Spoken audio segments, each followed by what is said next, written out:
भारत राष्ट्र के अंदर, इस भारत की पावन भूमि पर हम सब यहाँ अहमदाबाद के अंदर शाहीबाग एरिया में चौधरी भवन में जिस प्रकार से यहाँ 4 दिन का जो आध्यात्म विज्ञान सत्संग शिविर का जो आयोजन हुआ है, उसमें हम सब यहाँ इकट्ठे हुए हैं और ये पहले दिन का ये दूसरा सेशन है। हम अपने आप को सद्भाग्य मानते हैं। इस कलयुग के अंदर जो ज्ञान वास्तव में विज्ञान के रूप में, केवल विज्ञान के रूप में जो ज्ञान कलयुग में उपस्थित नहीं होता है, व्यक्त नहीं होता है, खास करके इस ज्ञान के जानकार कभी कभी होते हैं ज्ञानी पुरुष के रूप में, मगर लोगों के सामने व्यक्त करना, पेश करना, ये सबका सद्भाग्य नहीं होता है।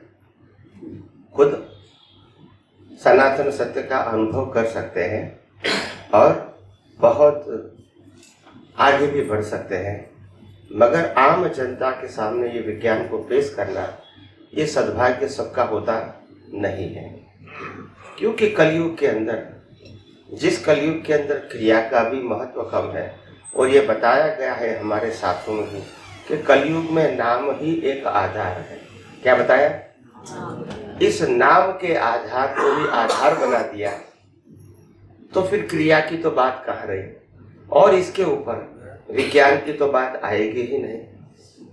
ऐसे काल के अंदर भी हम सबको ये विज्ञान सुनना मिलता है, समझना मिलता है, अनुभव करने को मिलता है।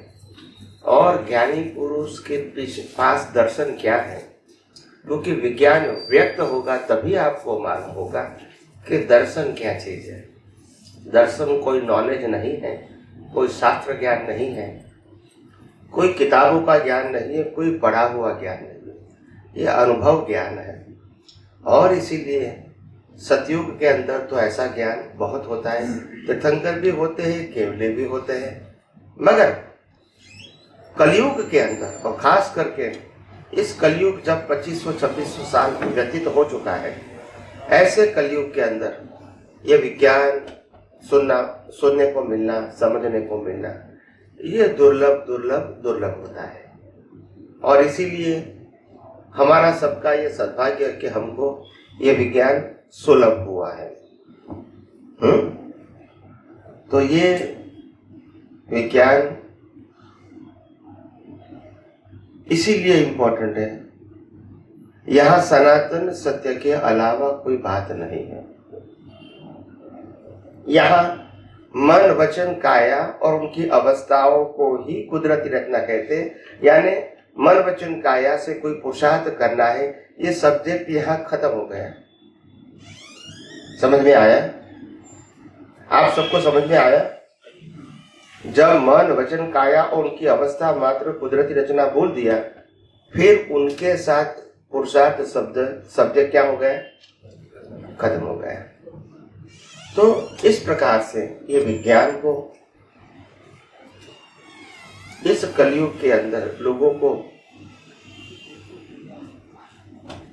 सुनने को मिलना, और खास करके इस कलयुग के अंदर ज्यादातर लोग तर्क वितर्क वाले होते हैं, बुद्धिशाली भी होते हैं, कभी अच्छी सोच वाले भी होते हैं, कभी नेगेटिव सोच वाले भी होते हैं। मगर ये विज्ञान ऐसा है कि जिसके अंदर नेगेटिव सोच वाले की भी सोच नहीं चलती है, क्योंकि सनातन सत्य के ऊपर आधारित है। क्या है? नेगेटिव वाले की सोच तब चलती है जब रिलेटिव सत्य के ऊपर आधारित होता है। तो आप किसी को गलत बोल सकते हैं, क्योंकि आप व्यक्ति की बात है, क्योंकि वहाँ क्रिया की बात है, वहाँ फॉर्मेट की बात है, वहाँ डूअरशिप की बात है, वहाँ कुछ प्राप्त करने की बात है। तो आप बोल सकते हैं कि यहाँ सही है, नहीं है, या तो कंपटीशन कंपैरिजन कर सकते हो। सनातन सत्य में कोई कंपटीशन कंपैरिजन नहीं हो सकती है। आप या तो इसको स्वीकारो या तो न स्वीकारो, और कोई ऑप्शन नहीं होता है। और इसीलिए ये निर्विकल्प, निर्विवाद और सहज सरल सुगम विज्ञान इस भरत क्षेत्र के अंदर, भारत भूमि के अंदर ये जब व्यक्त हो रहा है, और ये पूरे विश्व के लिए एक दिन ये विज्ञान क्रांतिकारी बनेगा। जब जब लोग, थिंकर पीपल, पढ़े लिखे लोग, समझदार लोग जब उसको सुनेंगे और वो अपनी सोच से उसके वैल्यू करेंगे, तभी मालूम होगा दुनिया को कि विज्ञान की हाइट कितनी है, उनकी डीपनेस कितनी है, इसकी ब्रॉडनेस कितनी है, और ब्रह्मांड के सभी रहस्य इसमें समा जाता है। ये धीरे धीरे मालूम होगा। बहुत बड़े बड़े थिंकर पीपल होंगे, लर्नेड पीपल होंगे, अनेक शास्त्रों का अध्ययन किया है, बड़े बड़े प्रवचनकार होंगे, बड़े बड़े साइंटिस्ट भी होंगे। तो ऐसे ओपन माइंड वाले लोगों को जैसे जैसे विज्ञान की पहचान होगी और विज्ञान जैसे जैसे समझ में आएगा, बाद में उसकी वैल्यू करेंगे कि आखिर ये विज्ञान कितना बड़ा विशाल है, और ये विज्ञान ही विश्व में ऐसा है जो वास्तव में इसको निष्पक्षपाती टाइटल लागू होता है, जो पक्ष पंथ और सभी प्रकार की रिचुअल्स कहो या फॉर्मेट कहो, इससे मुक्त है। और विश्व में कोई भी धर्म ऐसा नहीं होता है बिना फॉर्मेट चलता है। शुरू में आज से 2, 4, 5 साल पहले जब मैं विज्ञान सबके सामने पेश करता था, तब बुद्धिशाली लोग बोलते थे कि स्वामी जी आप इसमें ज्यादा सत्संग क्या करोगे, आखिर बात तो एक ही है, कुदरत, कुदरती कानून और कुदरती रचना, और तो कोई नई बात नहीं है, तो आप क्या कितनी बात करोगे लोगों के सामने, इतना ही बताना है आपको तो कितनी बात करोगे। तो मैंने कहा बात कम या ज्यादा, छोटी या बड़ी नहीं होती है, बात होती है अनुभव करने की। आत्मा शब्द तो छोटा है, मगर अनुभव करने के लिए हजारों लाखों अवतार हो जाते हैं। तो शब्द की बात नहीं है, शब्द तो छोटा होता है कि आत्मा या शुद्ध आत्मा, मगर जब अनुभव करने की बात आती है तो आपको बहुत गहराइयों में जाना पड़ता है। तो शब्द की बात नहीं है, अनुभूति के लिए विज्ञान है। और इसीलिए विज्ञान तो सरल, सहज और सुगम है, मगर हमारा जो एप्लीकेशन है वो बहुत कमजोर है। और इसीलिए अनुभूति की जो दशा है, जो होनी चाहिए, वो हम नहीं अनुभव कर पाते हैं। क्योंकि लोग ज़्यादातर विज्ञान तो समझ पाते हैं, क्योंकि विज्ञान तो सहज, सरल और सुगम है और सैद्धांतिक है, और इसीलिए समझने के लिए तो डिफिकल्ट नहीं है, मगर इसका जो एप्लीकेशन है, ज्ञान दर्शन से उपयोग करना, मन वचन काया की अवस्था में, ये एप्लीकेशन ठीक तरह से नहीं होता है। और इसीलिए जो सेपरेशन फील होना चाहिए, अनुभव होना चाहिए, वो नहीं होता है। विज्ञान तो समझ में आ जाता है, जो लोग विज्ञान के साथ जुड़ना चाहते हैं या जुड़े रहते हैं प्रत्यक्ष या परोक्ष रूप से, इसको समझ में तो आ जाता है, मगर उपयोग नहीं होता है। और उपयोग वो ज्ञान दर्शन का है, उपयोग वो फिजिकल क्रिया नहीं है। तो हर अवस्था में ज्ञान दर्शन का उपयोग होना चाहिए। जैसे पहले मिथ्या ज्ञान, मिथ्या दर्शन का उपयोग होता था कि अभी मैं नामधारी हूँ और मैंने ये किया, ये विचार किया, ये शब्द बोला, ये क्रिया किया, सामने वाले ने ये बोला, ये किया, और रिलेटिव सत्य की जो माया जाल होती है उसमें ही हम हर समय डूबे रहते थे, जो रिलेटिव सत्य है। अभी आपको ये विज्ञान की अनुभूति के लिए हर अवस्था, छोटी से छोटी अवस्था में भी आपका उपयोग साइंटिफिक होना चाहिए। मैं उपयोग की बात करता हूँ, मन वचन काया की नहीं करता हूँ।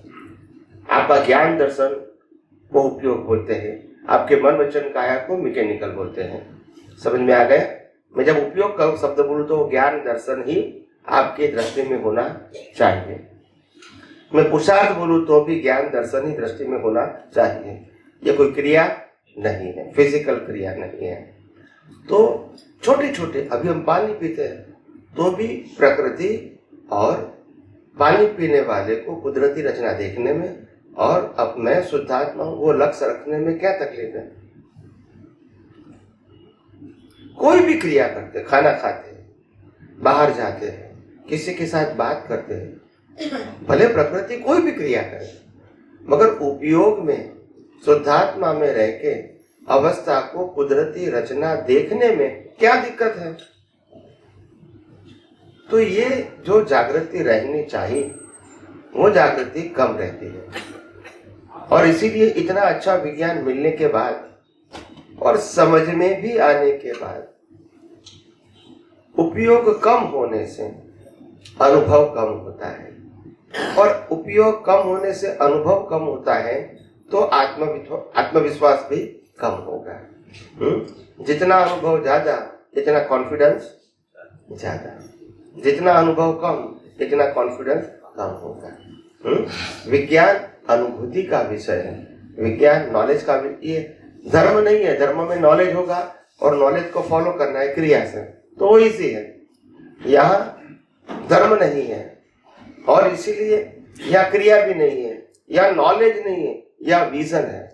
और विजन को परिपक्व करने के लिए बार बार संयोग में इसका यूज करोगे तभी ये विजन आपका परिपक्व होगा और द कन्वर्ट इन डेवलपमेंट। तो ये एक सिंपल प्रक्रिया है और ये प्रक्रिया को हम बार बार भले कितनी बार भूल गए वो छोड़ दो, मगर जब भी याद आए पुरुषार्थ शुरू कर दो, जब भी याद आए पुरुषार्थ शुरू कर दो।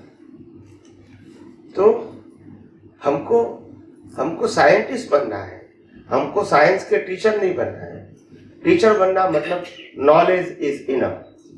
हमको टीचर नहीं बनना है, हमको साइंटिस्ट बनना है, हमको अनुभवी बनना है।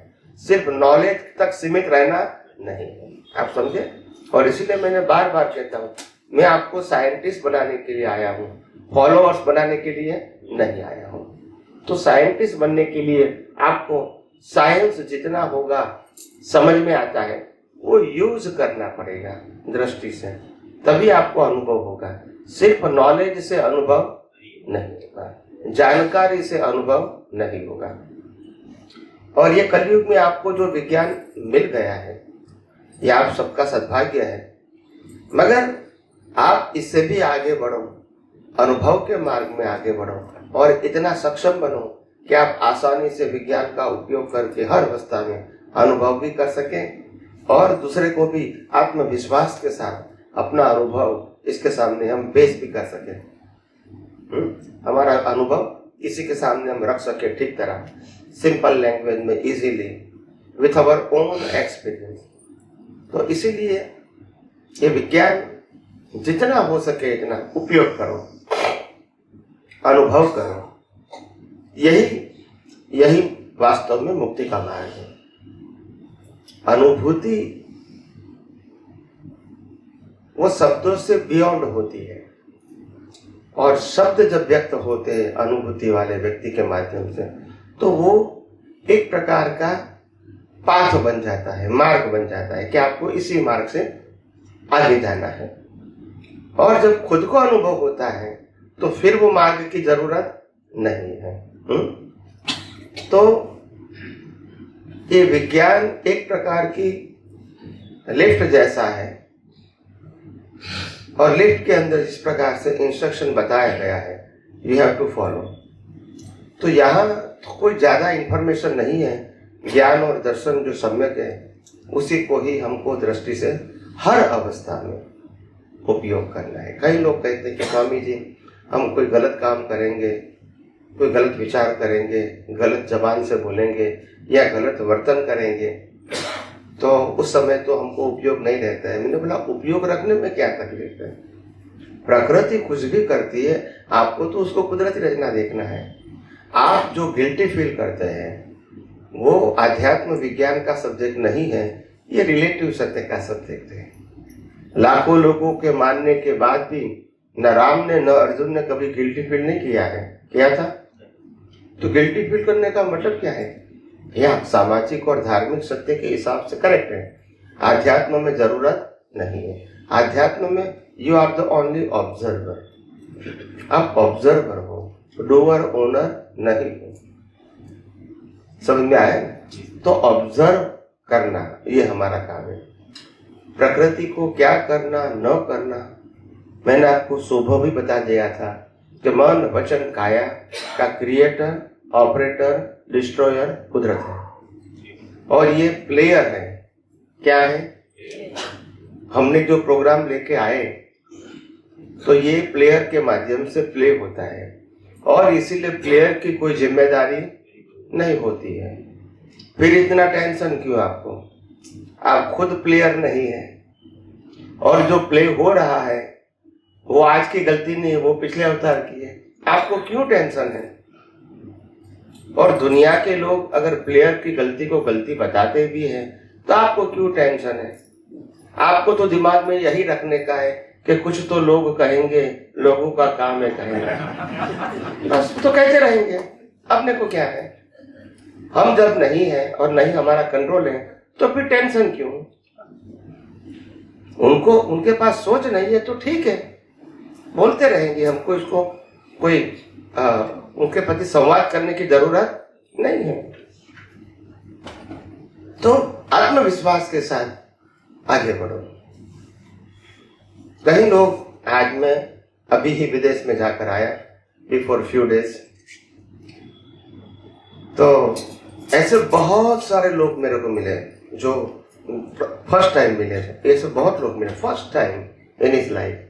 सत्संग तो सुनते होंगे 2 महीने से, 4 महीने से, 1 साल से, 2 साल से, क्योंकि यूट्यूब में तो आता रहता है तो कभी भी कोई भी सुन सकता है, मगर मिले नहीं थे। और पहली बार जब मिलता है तो पहली बार ही अपना अनुभव पेश करता है कि स्वामी जी, मैं आपके विज्ञान को जब पहली बार मैंने यूट्यूब के माध्यम से या टीवी के माध्यम से जब मैंने सुना तो पहले तो ऐसा लगा कि कुछ उल्टा सुल्टा लगता है कुछ, क्योंकि धर्म की बातें है नहीं, फॉर्मेट की बातें नहीं है, तो थोड़ा तो उल्टा सुल्टा लगेगा ऑन फर्स्ट साइड। फिर जैसे जैसे मैं सुनता गया तो लगता है कि नहीं, मैं जो ढूंढ रहा हूँ ये यही है। और कई सारे लेडीज एंड जेंट्स वो अपने जीवन में कहने लगे कि स्वामी जी, हम तो जॉब करते हैं और परिवार को भी संभालते हैं, मगर फिर भी ऐसा लगता है कि अगर दिन में आपका सत्संग कम से कम आधा घंटा भी नहीं सुना तो ऐसा लगता है कि आज दिन नहीं गया अच्छा। तो रात को सोने से पहले भी आधा घंटा सुन लेते हैं तो एक प्रकार का क्या जाता है, विज्ञान विजन में रिफ्रेश हो जाता है। नया विज्ञान नहीं मिलता है, जो है वो क्या हो जाता है, रिफ्रेश हो जाता है। आप समझे ना? तो ये इतनी ताकत ये विज्ञान में है। तो इसीलिए ये तो सुनने से रिफ्रेश होता है। मैं कहता हूँ आप अप्लाई करोगे तो और ज्यादा शक्तिशाली बनोगे, क्योंकि आप खुद अनुभव करोगे। आप समझे ना? तो इसीलिए ये उपयोग के ऊपर, ज्ञान दर्शन से उपयोग करना अवस्था में, उसके अंदर आप ज्यादा वेट दो। समझ में आया? अभी हाँ, जिसको प्रश्न करना है बारी बारी से माइक में ही प्रश्न करना प्लीज। जय सच्चिदानंद स्वामी जी। जय सच्चिदानंद। हाँ, आज हम विज्ञान समझ रहे हैं आत्मा का, और आत्मा के बारे में देखा जाए तो सबने थ्योरी बहुत अच्छी तरह से पढ़ ली है। 356 तक का ज्ञान दादा ने दिखाई दिया है सबको, और बहुत अच्छी तरह से समझ में भी आया, तो जो भी आया है। लेकिन आज उसको आप आगे ले जाके विज्ञान के माध्यम से, कि आत्मा तो आपको समझ में आई, अब आत्मा, पहले तो उसी की सर्च चलती थी, आत्मा क्या है, आत्मा कैसा है, तो सारा दर्शन में अपने को दादा ने दिखाई दिया कि ऐसा है, ऐसा है, ऐसा ऐसा है। और आप कह रहे हैं कि उसका विज्ञान, उसको आप एप्लीकेशन में लो। तो जैसे जैसे हम आज समझ रहे हैं तो अनुभव भी हो रहा है।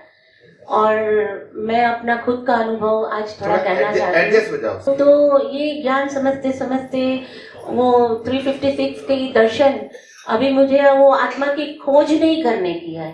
वो आत्मा जो है, मैं विज्ञान स्वरूप आत्मा हूँ, उसके वो जानते हुए मुझे ये दुनिया में अभी आगे कैसे बढ़ना है, कहाँ एप्लीकेशन करना है, ये मैं समझ रही हूँ जब।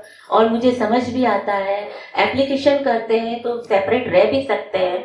जैसे सचमुच दिखती है कि प्रकृति पूरी व्यवस्थित के ताबे में है, जैसे कि कुदरत की रचना ही दिखती है, बिल्कुल दिखती है। वो मुझे लगता है कि अभी जो साइंटिस्ट महात्मा जो बहुत समझ के आगे बढ़ रहे हैं, उनको तो दिखती ही होगी। जैसे मैं अपना कह सकती हूँ कि दिख रही है, और हम ये देख भी सक रहे हैं, नाता दृष्टा ही रहना है।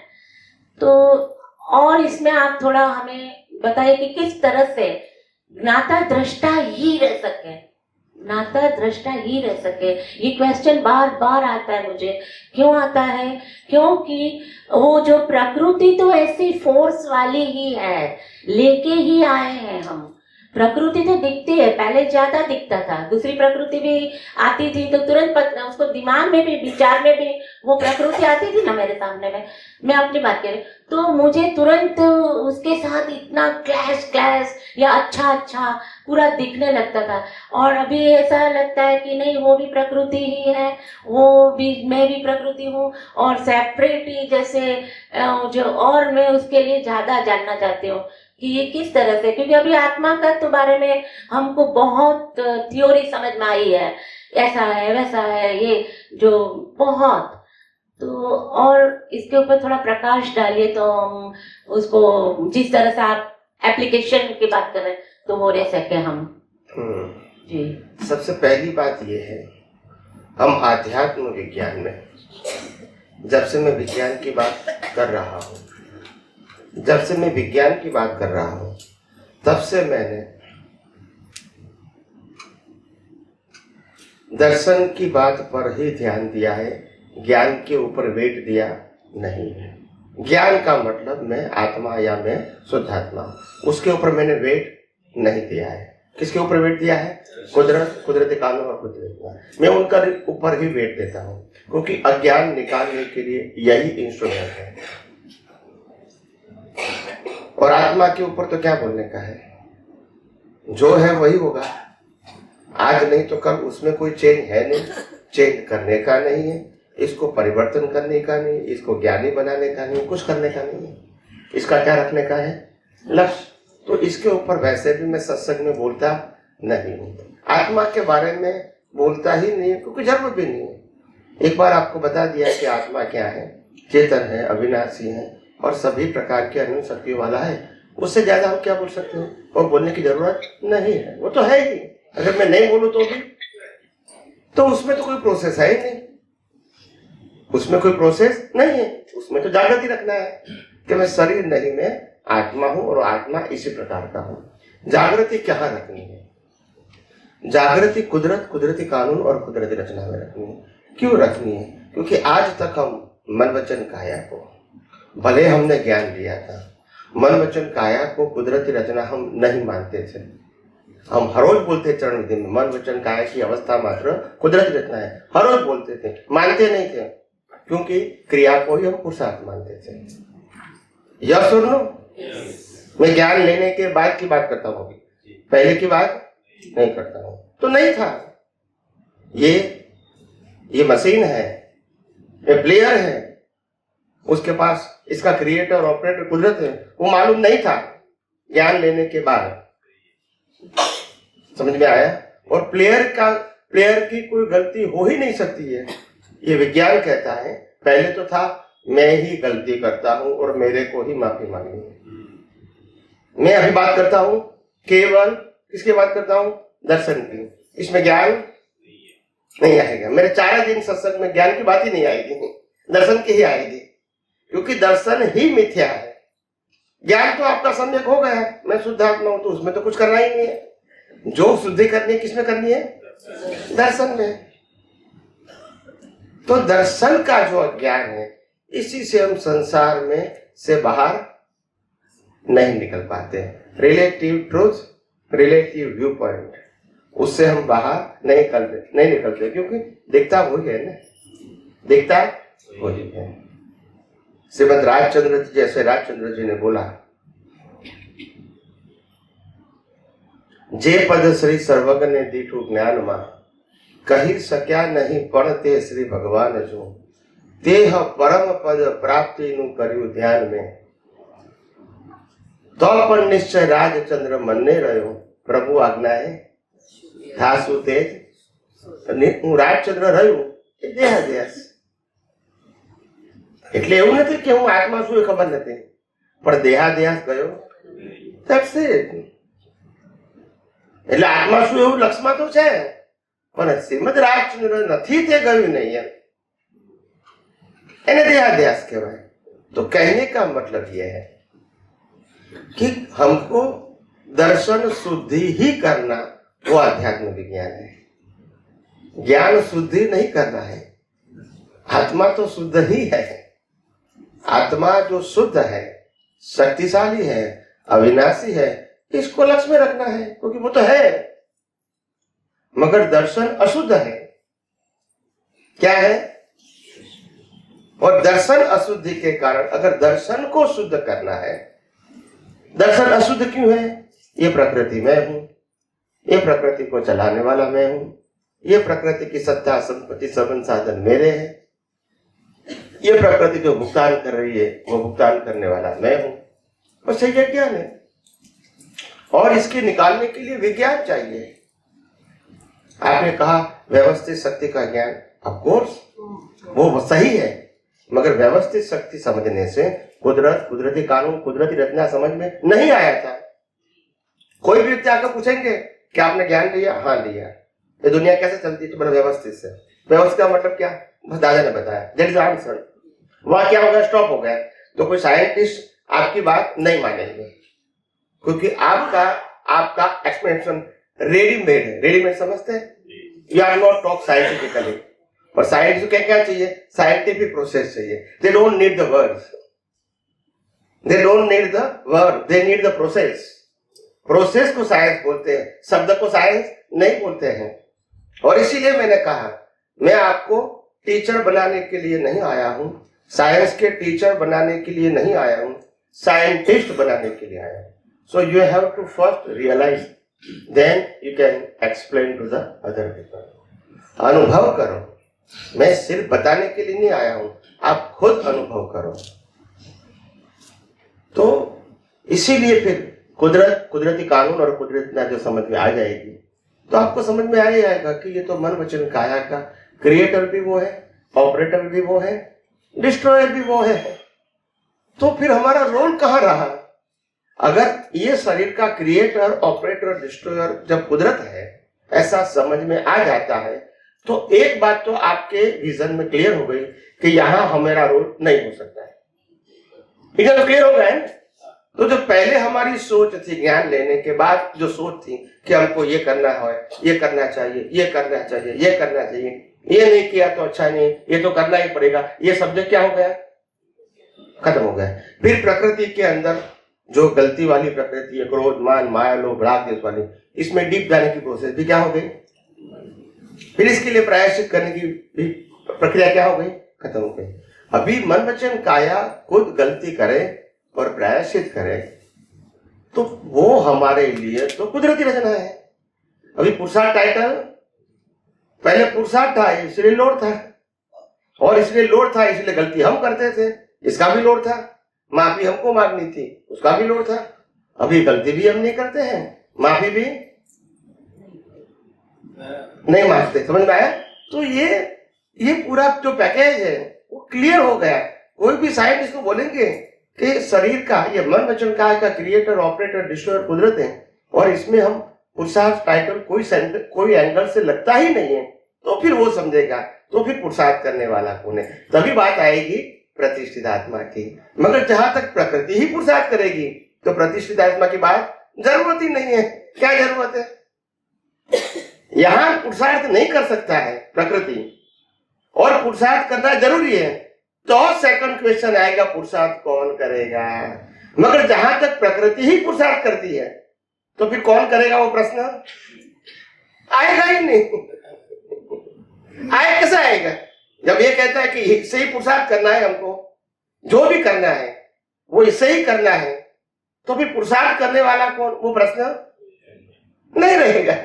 जब आपको मालूम होगा कि मन वचन काया की अवस्था मात्र कुदरती रचना है, अवस्था मात्र, हालांकि दादा भगवान ने बताया है मगर हम समझ नहीं पाए। मैं समझने की बात कर रहा हूं, तो नहीं समझ पाए वही तो इंपॉर्टेंट है ना, और आज समझ में आया वही इंपॉर्टेंट है।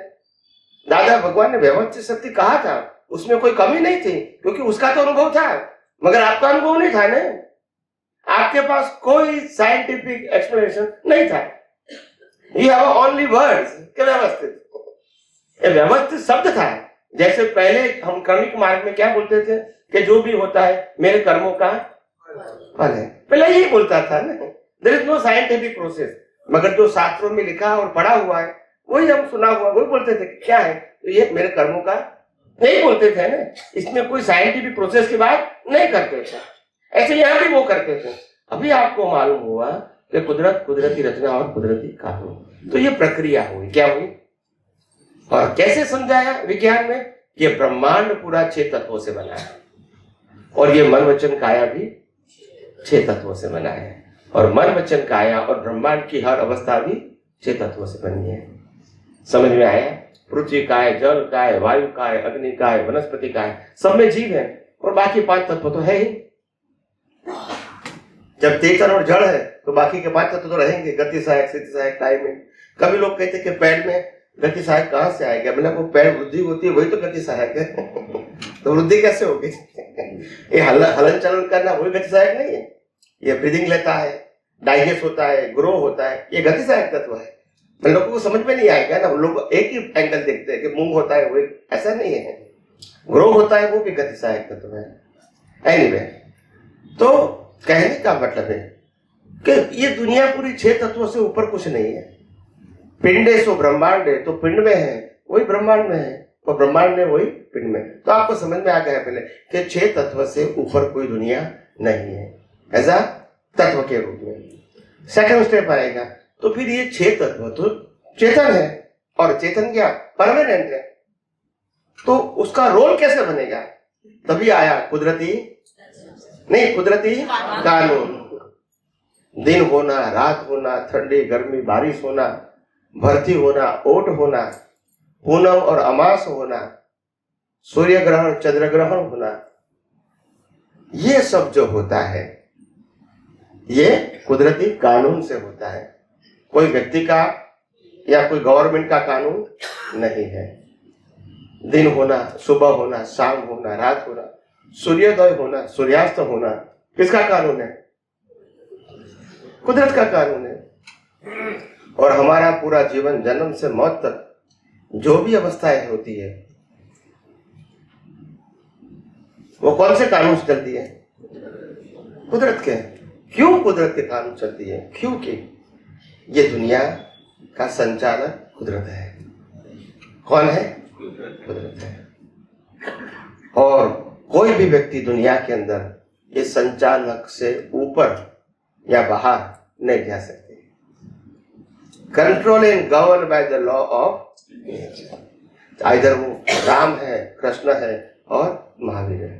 सभी के मन वचन काया का कंट्रोलर, ऑपरेटर, डिस्ट्रॉयर कौन होगा? कुदरत रहेगा। इनके जीवन में जो कुछ भी सफरिंग आएगा वो कानून से ही आएगा, किसी की मर्जी से न आएगा और न रुकेगा। तो ये कुदरत का कानून। सेकंड स्टेप ये समझोगे तो आपको मालूम हो जाएगा कि पहले 6 तत्व से दुनिया बनी मगर चलती है कानून से। यानी कोई चलाने वाला है वो सब्जेक्ट नहीं रहेगा। जब चलाने वाला कोई नहीं है तो उसमें 2 बात आएगी, न कोई देने वाला है न कोई लेने वाला है। और जो देने वाला लेने वाला लगता है वो control and govern by the law of nature. और इसीलिए कोई अपनी मर्जी से कोई देगा, अपनी मर्जी से लेगा, ये सब्जेक्ट नहीं रहेगा। और इसीलिए भीख और भय की जरूरत भीख और भय की जरूरत, भीख की भी जरूरत नहीं है और भय की भी जरूरत है। कोई लेने वाला भी नहीं है, देने वाला भी नहीं है। तो ये बात है। और इसीलिए जब ये दोनों बातें समझ में आई, कुदरत और कुदरती कानून, तो कुदरत और कुदरती कानून समझने के बाद मालूम होता है कि हमको तो 6 तत्व दिखते नहीं है, कानून भी दिखता नहीं है। दिखता है क्या? रचना या अवस्था। तो जो भी अवस्था है और कुदरत और कुदरती कानून से बाहर, और इसीलिए 5 इंद्रियों से जो भी अनुभव में आता है ये सब क्या है? कुदरती रचना है। और जब कुदरती रचना बोलेंगे तो डूअरशिप ओनरशिप रहेगी, तो फिर भीख और भय रहेगा, तो फिर और कोई रिचुअल्स की पुरुषार्थ के रूप में जरूरत है? नहीं है। तो फिर जरूरत क्या है? पुरुषार्थ क्या है हमारा? अगर कोई रिचुअल्स पुरुषार्थ के रूप में नहीं है, मन वचन काय की कोई क्रिया पुरुषार्थ के रूप में नहीं है, संसार में जीना पुरुषार्थ के रूप में नहीं है, तो हम पुरुषार्थ किसको कहेंगे फिर?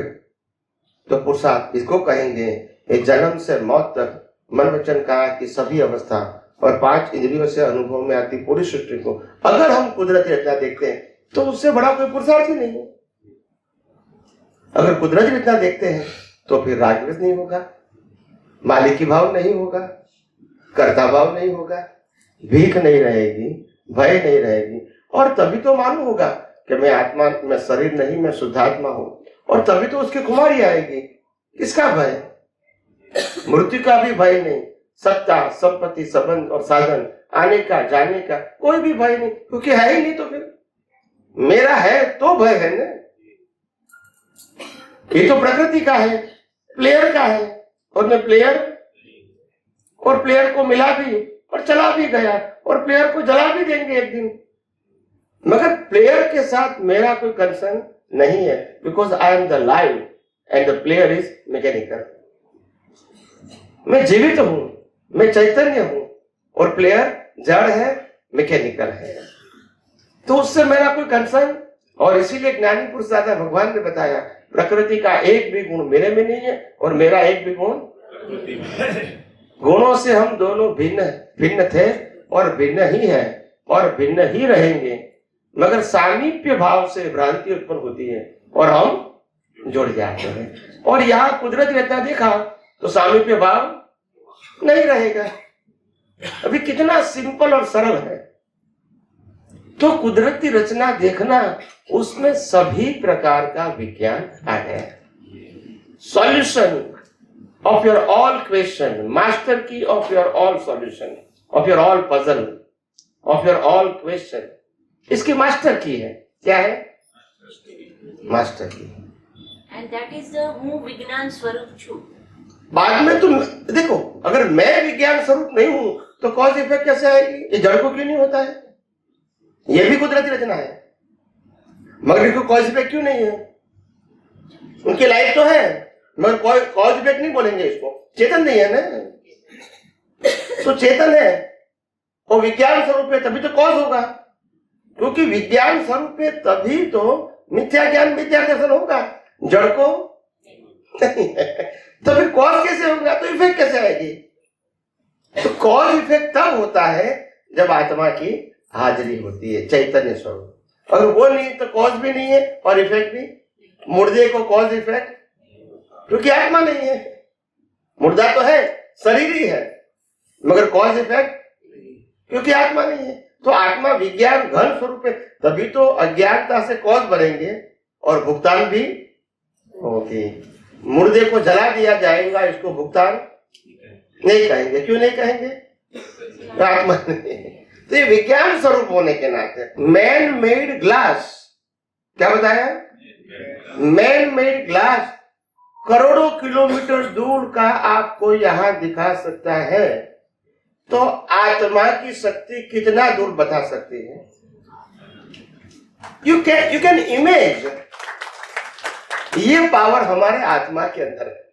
ये तो दूरबीन हमने बनाया है एज अ मैन मेड, मगर आत्मा में कितनी शक्ति होगी पूरे ब्रह्मांड को खुला करने की? ये तो एक एंगल की बात है, और आत्मा में तो सभी एंगल खुले होते हैं। यहाँ दूरबीन में तो एक ही एंगल खुला होगा, और आत्मा में तो सभी एंगल खोलने का उनके पास पावर, अनलिमिटेड पावर। क्या बताया? ये आपको ये आपको आपकी क्षमता को पहचानने के लिए मैंने एग्जाम्पल दे दिया है कि we all are as a soul, we all have a infinite all kind of powers. सभी प्रकार की अनंत शक्ति हमारे पास है, सिर्फ इसको अनकवर करने की जरूरत है। क्या है? इसमें डाउट करने की जरूरत नहीं है। तो ये इससे मालूम होता है कि मैन मेड दूरबीन भी करोड़ों माइल दूर देख सकता है, तो हमारी आत्मा की शक्ति विदाउट दिस फिजिकल आई कैसे पूरे ब्रह्मांड को देख सकती है? आप समझे? समझ में आया? जड़ में भी इतनी ताकत, जड़ ही है ना ग्लास को, इसमें अगर इतनी ताकत है, चेतन में कितनी ताकत होगी? तो कहने का मतलब यह है कि हमारे अंदर तो चैतन्य शक्ति बैठी है, और चैतन्य शक्ति के अंदर इतना पावर होता है कि हम जितना भी इमेज करेंगे वो कम है। क्या है? मगर हम जहां तक इसको रियलाइज नहीं करेंगे वहां तक इसकी अनुभूति नहीं होगी। तो अनुभूति करने के लिए आपको खुद को ही ये विज्ञान के ऊपर आत्मविश्वास रख के आगे बढ़ना पड़ेगा, और रिलेटिव सत्य के विजन को जब काटोगे तभी सनातन सत्य पे पहुंचोगे। अभी आप तो रिलेटिव सत्य में अटक जाते हो, आपका विजन कहाँ हो जाता है? अटक जाता है रिलेटिव सत्य में, आगे जाता ही नहीं है। You understand my point? मेरी बात को समझ में आया? आप रिलेटिव सत्य से आगे नहीं जाते हो, दृष्टि से, व्यवहार से नहीं जाते हो, वो तो बराबर है, वो कुदरती रचना है, मगर दृष्टि से नहीं जाते हो, दैट इज योर वीकनेस। दृष्टि से तो हमारी अनलिमिटेड होनी चाहिए, सब कुदरती रचना ही दिखना चाहिए, no relative to good bad like dislike profit and loss, वो विजन में नहीं होना चाहिए। उदय में भले है प्रकृति में, विजन में नहीं होना चाहिए। विजन में तो कुदरती रचना ही है, कुदरत का ही था, कुदरत का ही है, और कुदरत के पास ही रहेगा, including my body too. Yes और नो? फिर इसमें डाउट करने की क्या जरूरत है? जब हमारा है ही नहीं तो फिर आज है और कल नहीं है, ये कोई नई बात नहीं है। तो इसीलिए, मगर जो हम वास्तव में रियल स्पीकिंग जो शुद्ध आत्मा है वो तो हर हमेशा रहेंगे, और इसी का अनुभव करना है। तो रिलेटिव सत्य को बाईपास करके, इनकी वैल्यू जीरो करके आत्मा की अनुभूति करना है, उसके मार्ग पे आगे जाना है। तो आपको हर अवस्था को ऐन कैन प्रकारे, छोटी या बड़ी, कुदरती रचना देखना ही पड़ेगा। That is the only ultimate solution to pass the exam in nature. कुदरत की एग्जाम में पास होने के लिए यही आपके पास विजन होना चाहिए। पास कुदरत करेंगे, कोई व्यक्ति रामकृष्ण महावीर आपको पास फेल नहीं कर सकते, कुदरत ही करेगी, पास भी वो करेंगे, फेल भी वो करेंगे। और इसीलिए कुदरती एग्जाम में पास होने के लिए हर अवस्था जो कुदरत ने ही बनाई हुई है और कुदरत की शक्ति से ही चलती है। आत्मा की हाजिरी मगर शक्ति कुदरत की, क्योंकि मन वचन काया भी कुदरती रचना और अवस्था भी कुदरती रचना, और इसका जिंदा रखने के लिए हवा पानी भी, खुराक भी कुदरती रचना। तो इसीलिए पावर रिलेटिव भी कुदरत का ही है, ये शरीर भी कुदरत का, और शरीर को चलाने का पावर भी कुदरत का। सिर्फ संजोग मिलता है वो प्रोग्राम से मिलता है, मगर वो प्रोग्राम हमारा, मगर संजोग फिर कुदरत का है। तो हमारा क्या है बताइए? तो इसमें प्राप्त करना, लॉस होना, वो तो सब्जेक्ट है ही नहीं। ये हमारी छोटी सोच से ऐसा लगता है, छोटी सोच से। मैंने कई लोगों को बताया कि दुनिया में हम क्या लेने के लिए आए, बताइए मेरे को।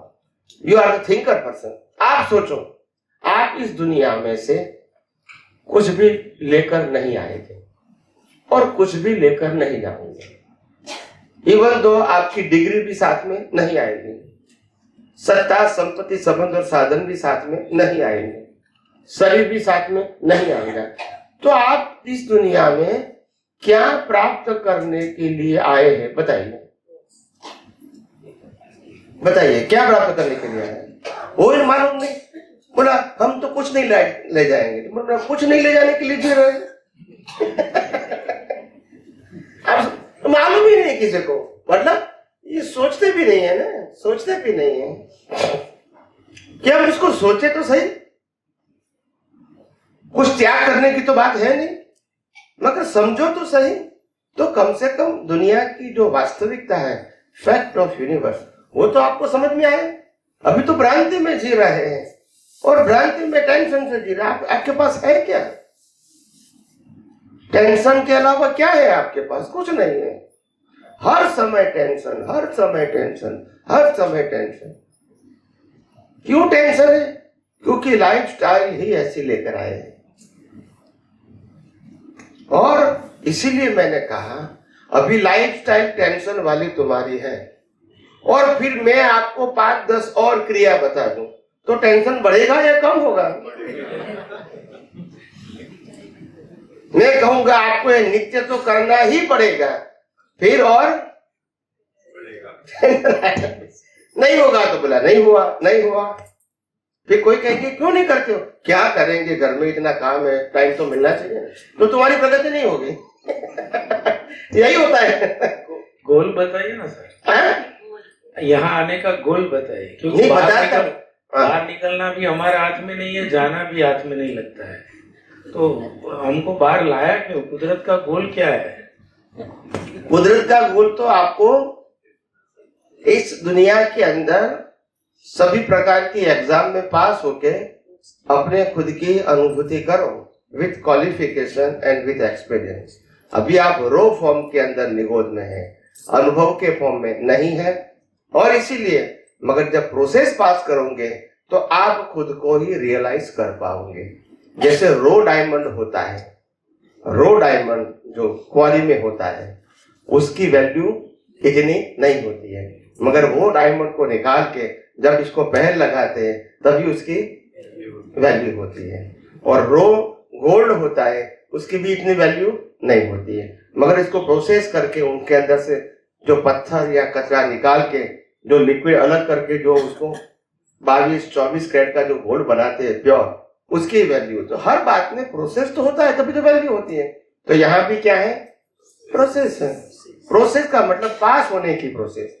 मगर आप तो क्या करते हैं, स्कूल और कॉलेज में तो आपको मालूम होता है कि भी मैं अगर 5वीं कक्षा में पास हो गया तो अभी 6ठी में जाना है, तो 5वीं छोड़ना है, क्लास भी छोड़ना है, टीचर छोड़ना है, किताब छोड़ना है, नॉलेज भी छोड़ना है, और 6ठी का प्राप्त करना है। ये मालूम है, यहाँ मालूम नहीं है। यहाँ पिछले साल क्या हुआ वो भी याद रखना है, 2 साल पहले क्या हुआ वो भी याद रखना है, 5 साल पहले क्या वो भी याद रखना है। अभी आप बताओ, अभी आज बच्चे को कहते हैं कि 1 साल का पूरा एग्जाम देना है तो भी लोडेड हो गया, तो अभी पार्टली कर दिया कि 3 महीने की एग्जाम भी ले, दोबारा नहीं लेने की, फिर 3 महीने की। पहले तो 1 साल की लेते थे ना, 3 साल 6 महीना और साल की लेते थे ना। अभी वो खत्म कर दिया क्योंकि कैपेसिटी नहीं है। मगर वो 1 साल का याद नहीं रहता है, मगर ये लोगों को 50-50 साल का याद रहता है। फिर लोड नहीं आएगा तो क्या आएगा, क्या जरूरत है? मगर ये क्या है कि एक हमारी सोच बनी हुई है, हम इसको पास नहीं कर सकते। क्या नहीं कर सकते? हम इसको सेव करके रखते हैं, सेव करके बचा के रखते हैं अपने दिमाग में, but that is the problem. और क्यों बचाते हैं? विथ राग एंड ऐसे नहीं, ऐसे सेव नहीं होता है स्टोरेज में, राग द्वेष से हो जाता है। कहीं किसी के पास झगड़ा होता है तो बोला तुमने ऐसा बोला था ना, वो तो मैंने यहाँ लिख दिया है, कभी नहीं मिलेगा। मतलब ऐसे लोग हैं तो फिर क्या करेंगे?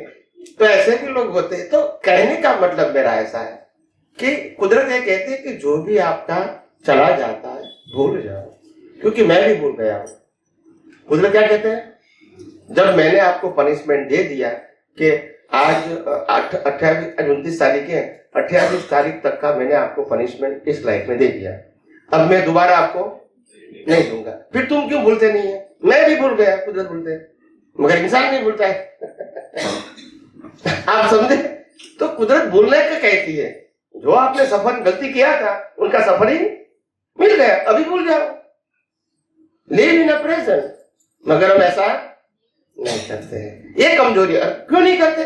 क्योंकि हम इस साइंटिफिक प्रोसेस को साइंटिफिकली नहीं जानते हैं, थ्योरेटिकल जानते थे, तभी ये तकलीफ है। अभी आपको साइंटिफिक प्रोसेस मालूम हुई कि आखिर ये क्या है, तो कितना इजी हो गया। और जितने भी भूतपूर्व ज्ञानी हो गए, सभी ने ये कहा है कि मुक्ति का मार्ग सहज है, सरल है और सुगम है। दादा भगवान ने भी कहा कि मोक्ष का मुक्ति तो खिचड़ी बनाने से भी, मगर लगती नहीं थी ना, अभी लगती है।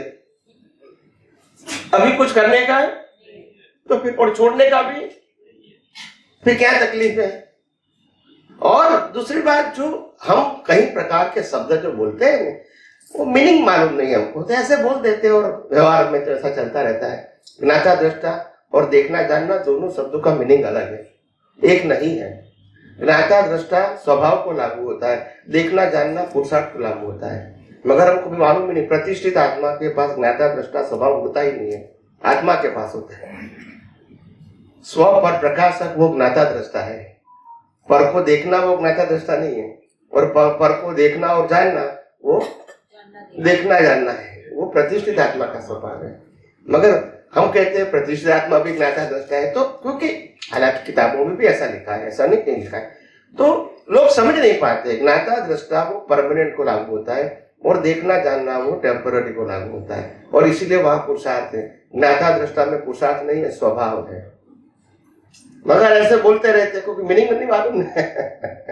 तो मैंने हर बातों को कहा कि साइंटिफिकली इसको जानने की कोशिश करो। भले दुनिया में तो चलता रहता है रिलेटिव सत्य, वो छोड़ दो। हमको तो रियली स्पीकिंग साइंटिस्ट बनना है, कोई टाइटल वाला नहीं बनना है, अनुभूति के रूप में बनना है। कोई हमको कहे या न भी कहे, मगर अनुभूति तो अनुभूति ही होगी ना। तो अनुभूति के रूप में हमको साइंटिस्ट बनना है, कोई हमको कहे इसीलिए नहीं बनना है, आप समझे। तो इतना कॉन्फिडेंस होना चाहिए। और दूसरी बात, इतना सरल सहज और सुगम साइंस दिया है जिसमें कोई डूअरशिप नहीं है, कोई ओनरशिप नहीं है, कोई सफरिंग नहीं है, न कोई त्याग है, न कोई ग्रहण है, सिर्फ अवेयरनेस ऑफ योर सम्यक ज्ञान एंड सम्यक दर्शन, दैट्स इट। पर वो भी सिंपल है, हर अवस्था को कुदरती रचना देखना है।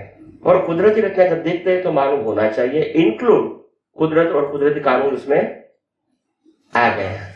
वो हर बार बोलने की जरूरत नहीं है। कोई पण कुदरती रचना कुदरत और कुदरती कानून के बिना नहीं रहेगी, तो इनबिल्ट रहेगी, तो बार बार बोलने की जरूरत नहीं। आपको देखना है क्या है, जो दिखता है वो कुदरती रचना है, उसमें कुदरत और कुदरती कानून इनबिल्ट है। समझ में आया, इतना ही है। और मैं कुदरती रचना से मुक्त ऐसा शुद्ध आत्मा हूं, चेतन, अविनाशी और अनंत शक्ति वाला। बस यही है। तो कितना सिंपल है। अभी इससे सिंपल क्या बताऊं, बताइए।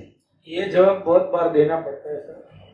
आप बोलते हो ना कि आत्मा अनंत शक्तिशाली है, फिर मुझे बताना पड़ता है कि कब, जब आपकी आत्मा पूरी खुली होती है तब वो अनंत शक्तिशाली है। आज तो आपका एक ही कर्तन से दबी हुई है, क्योंकि जब तक आपका एक भी कर्म बाकी है तब तक आपका उनको रियलाइज पूरी तरह से नहीं होता। लेकिन जितने भी अल्फाज आप बोलते हो ना, अनंत शक्तिशाली है, अखंड ब्रह्मांड, लेकिन वो सब बात की बात है। तो ये समझाना मुश्किल हो जाता है। जब सामने प्रश्नोत्तरी में बैठता है ना, तो वो हमको थियोरिकल अटेम्प्ट कर देता है कि आत्मा तो अनंत, तो फिर मैं बोला आत्मा से मांगो। तो आत्मा अनंत शक्तिशाली है तो फिर आप उनसे प्रार्थना क्यों करते हो? जब तक आपका एक कर्म भी बाकी है तब तक वो आपके कर्टन से बाहर निकल गया, फिर वो अनंत शक्तिशाली है। उसको मैं आज भी एक्सेप्ट करता हूँ और बाद में भी समझ में आता है। तो ये अल्फाज थोड़ा डालना जरूर है कि अनंत शक्तिशाली है, लेकिन उसके बाद जब आपका कोई भी कर्म है, क्योंकि ये जब समझाने जाता है ना तब ये शब्द सामने अटेम्प्ट करते हैं। क्योंकि आपके पास जो सोच है, समझ है, उसके बारे में, आत्मा की अनंत शक्ति के बारे में, वो लिमिटेड सोच है और इसीलिए आप इसको एक्सप्लेन नहीं कर पाते हैं। क्या बताया? एक्सप्लेन नहीं कर पाते हैं। सूर्य नारायण पूरे ब्रह्मांड को प्रकाशित करता है, यस और नो? मगर मैं अपनी आंखों को बंद करूंगा तो वो प्रकाश नहीं दे सकता है। तो क्या मेरी अनंत शक्ति है? वो सब बोलते हैं नहीं, तो मेरी अनंत शक्ति है, क्योंकि मैं अनंत शक्ति वाले को भी स्टॉप कर सकता हूँ ना। देखो, नहीं, मतलब इस प्रकार का लॉजिक लगाओगे तो क्या रहेगा? मैं आपको ये कहना चाहता हूं, तो मैं सूर्य नारायण की इतनी शक्ति को भी स्टॉप कर सकता हूं, तो क्या मैं उससे पावरफुल हूं? ये प्रूव करता है, ये प्रूव होता है। सूर्य नारायण को स्टॉप नहीं कर सकते। सूर्य नारायण की जो प्रकाश देने की शक्ति है मैंने स्टॉप कर दिया, क्योंकि आंखें बंद कर दिया, तो मैं अनुभव नहीं करता हूं। तो उनकी अनंत शक्ति से मेरी शक्ति बढ़ गई, ऐसा मानेंगे? नहीं मान। तो फिर आपने कैसे रोकी उसको? तो वो नॉलेज ही हुआ ना। नहीं, नॉलेज की बात नहीं है, आप समझो मेरी बात। उनकी शक्ति तो उनके पास है, लेकिन कवर्ड है। उनकी शक्ति उनके पास है, मगर हम अनुभव क्यों नहीं करते हैं? क्योंकि रिलेटिव सत्य की वैल्यू में हम डूबे हुए हैं। क्या है? बिना आत्मा और बिना आत्मा की शक्ति हम एक समय भी जी नहीं सकते।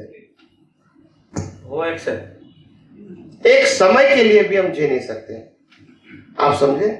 चाहे नरक गति में जाओ 10 लाख के लिए, देवलोक में जाओ 10 लाख के लिए, मनुष्य भव में आपका हजारों साल का आयुष्य है या पशु योनि में है, मगर आत्मा की हाजिरी चाहिए।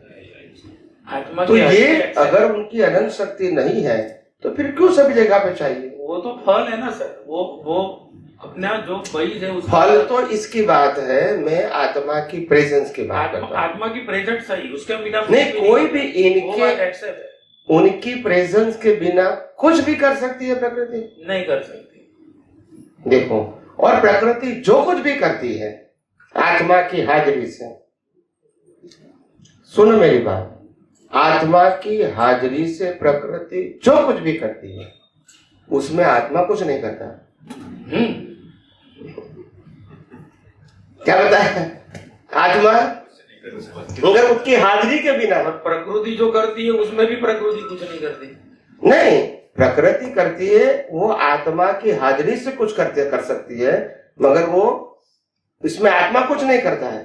बराबर। और जो प्रकृति है और प्रकृति की जो क्रिया है वो तो सिंपल बात है कि उनका क्रिएटर, ऑपरेटर, डिस्ट्रॉयर कुदरत है, और इसीलिए प्रकृति को करना न करना वो तो सब्जेक्ट है ही नहीं। मगर अज्ञानता के वश हम प्रकृति को इतनी वैल्यू दे चुके हैं बिकॉज ऑफ इग्नोरेंस कि प्रकृति ही सर्वस्व है, बिना प्रकृति हम जी नहीं सकते हैं। क्या बताया? ऐसी सोच बन गई। क्या बन गई? यही तो सबसे बड़ा देहाध्यास है। हमको प्रकृति कर्मों की भुगतान के लिए मिलता है कि हम खुद प्रकृति है? भुगतान के लिए। तो भुगतान के लिए मिलता है मतलब वी आर सेपरेट। यस और नो? सब्जेक्ट यहाँ सेपरेशन का नहीं है ना सर। मगर सेपरेशन का अनुभव नहीं करते हैं, वही तो सब्जेक्ट है। हाँ। वही तो सब्जेक्ट है। अगर सेपरेशन का अनुभव करते हैं तो रामकृष्ण महावीर का भी शरीर था, कोई तकलीफ नहीं थी। सब्जेक्ट अभी इतना ही है कि आत्मा अनंत शक्तिशाली है, वो थियरिकल बोल देते हैं। वो जो थियरिकल बोलते हैं वो छोड़ दो। यहाँ विज्ञान में तो सिद्ध किया जाता है कि आत्मा के बिना आप कुछ नहीं कर सकते, वही प्रमाण है, वो अनंत शक्ति वाला है। आप ऐसा नहीं कहते कि शरीर के बिना कुछ नहीं कर सकते हैं। वो दोनों में वो बात आज भी एक्सेप्ट नहीं होती है कि एकल आत्मा भी बिना बॉडी कुछ नहीं कर सकता और बिना बॉडी आत्मा भी कुछ नहीं कर सकता। नहीं, आत्मा तो बॉडी के बिना भी सजीवन ही है, चेतन वो लास्ट ही है। स्टेज की बात आप करते हो, जब हमने पूरा स्टेट में पूरा प्रोसेस खत्म कर दिया फिर वो रियलाइज होता है। जो आप बोलते हो उसको आज मना नहीं, आज जो रियलाइज नहीं करते हैं वो नहीं है, लेकिन तो फिर क्वेश्चन कहाँ है? जब तक हम रियलाइज नहीं करेंगे तब वो प्रैक्टिकल नहीं। वो इंडिविजुअल टॉक है, यूनिवर्सल टॉक क्या है? उनको आत्मा चेतन है, मैं नहीं करता हूं मगर चेतन नहीं है तो क्या है? तो फिर तकलीफ क्या है? आत्मा अनंत शक्ति वाला है, मैं नहीं करता हूं मगर है तो क्या है? तो फिर तकलीफ क्या है? दिक्कत इतनी है कि आत्मा के अंदर अनंत शक्ति है, उसको एक्सेप्ट करते हैं, लेकिन जब कर्म नहीं है तब मैं सिर्फ इतना ही समझना चाहता हूँ, हाँ या ना में इतना किलोमीटर नहीं। देखो, सिंपल बात यह है कि जब केवल ज्ञान होता है तब भी मन काया होता है, लेकिन समझ पक्की हो जाती है। वो पेंटिंग अभी नेक्स्ट स्टेप लाया। पहले शरीर की बात लाए, जब मैंने क्लियर कर दिया कि शरीर का, तो फिर अभी नेक्स्ट स्टेप। मेरा जो अनंत शक्तिशाली है, लेकिन जब शरीर के शरीर के साथ भी अनंत शक्ति वाला है बस। लेकिन वो कर्टन नहीं होना चाहिए। वो व्यक्तिगत प्रश्न है, मगर शरीर के साथ अनंत शक्ति वाले आत्मा का अनुभव कर सकते हैं। हाँ बस नहीं करते वो व्यक्तिगत वीकनेस है। नहीं कर सकते वो व्यक्तिगत वीकनेस है। तो मैं यहीं पे जवाब देने की पर वीकनेस को आप वैल्यू क्यों देते हो? मैं नहीं देखता। कोई व्यक्ति खराब काम करता है उसको वैल्यू देंगे? समझाना काफी मुश्किल हो जाता है उसको। कैरेक्टर नहीं है ना। कोई बात नहीं, और बात कर रहे हैं। एनीवे, अभी ये थोड़ा अभी उसको कोई बात सबको प्रश्न प्लीज।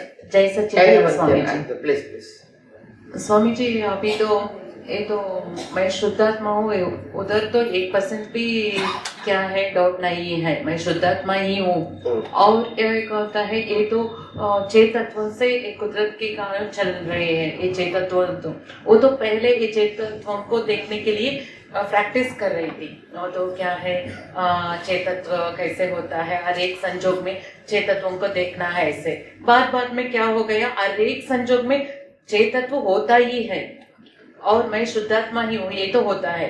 एक बात क्या होता है, नहीं 6 तत्वों में शुद्धात्मा तो हाँ वो तो हो गया। 5 तत्व वो जड़ की अवस्था है और चेतन की हाजिरी वो छठा तत्व। उसमें शुद्धात्मा मैं हूँ। Yes. तो वो एक तत्व मैं हूँ वैसे। और ये तो क्या होता है, एक बार क्या होता है, इस अवस्था ये होता है ना, तब तो ये तो क्या होती है, तन्मय हो जाती है। तभी तो मालूम हो जाता है ये तो तन्मय का कौन प्रतिष्ठित आत्मा ही होता है। ये तो मैं तो नहीं हूँ, तो मैं तो शुद्धात्मा ही हूँ, तन्मयकार होती हूँ। बाद में फिर भी क्या हो जाता है, डाउट आता है, ये तो करेक्ट है, बाद में मालूम होता है ये तो उस समय तो तन्मयकार हो गई है। बाद में मालूम होता है ये तो तन्मयकार हो गई है, उस अवस्था में तन्मयकार हो गई है। लेकिन फिर से मालूम होता है ये तो प्रतिष्ठित आत्मा हो गई, मैं तो नहीं।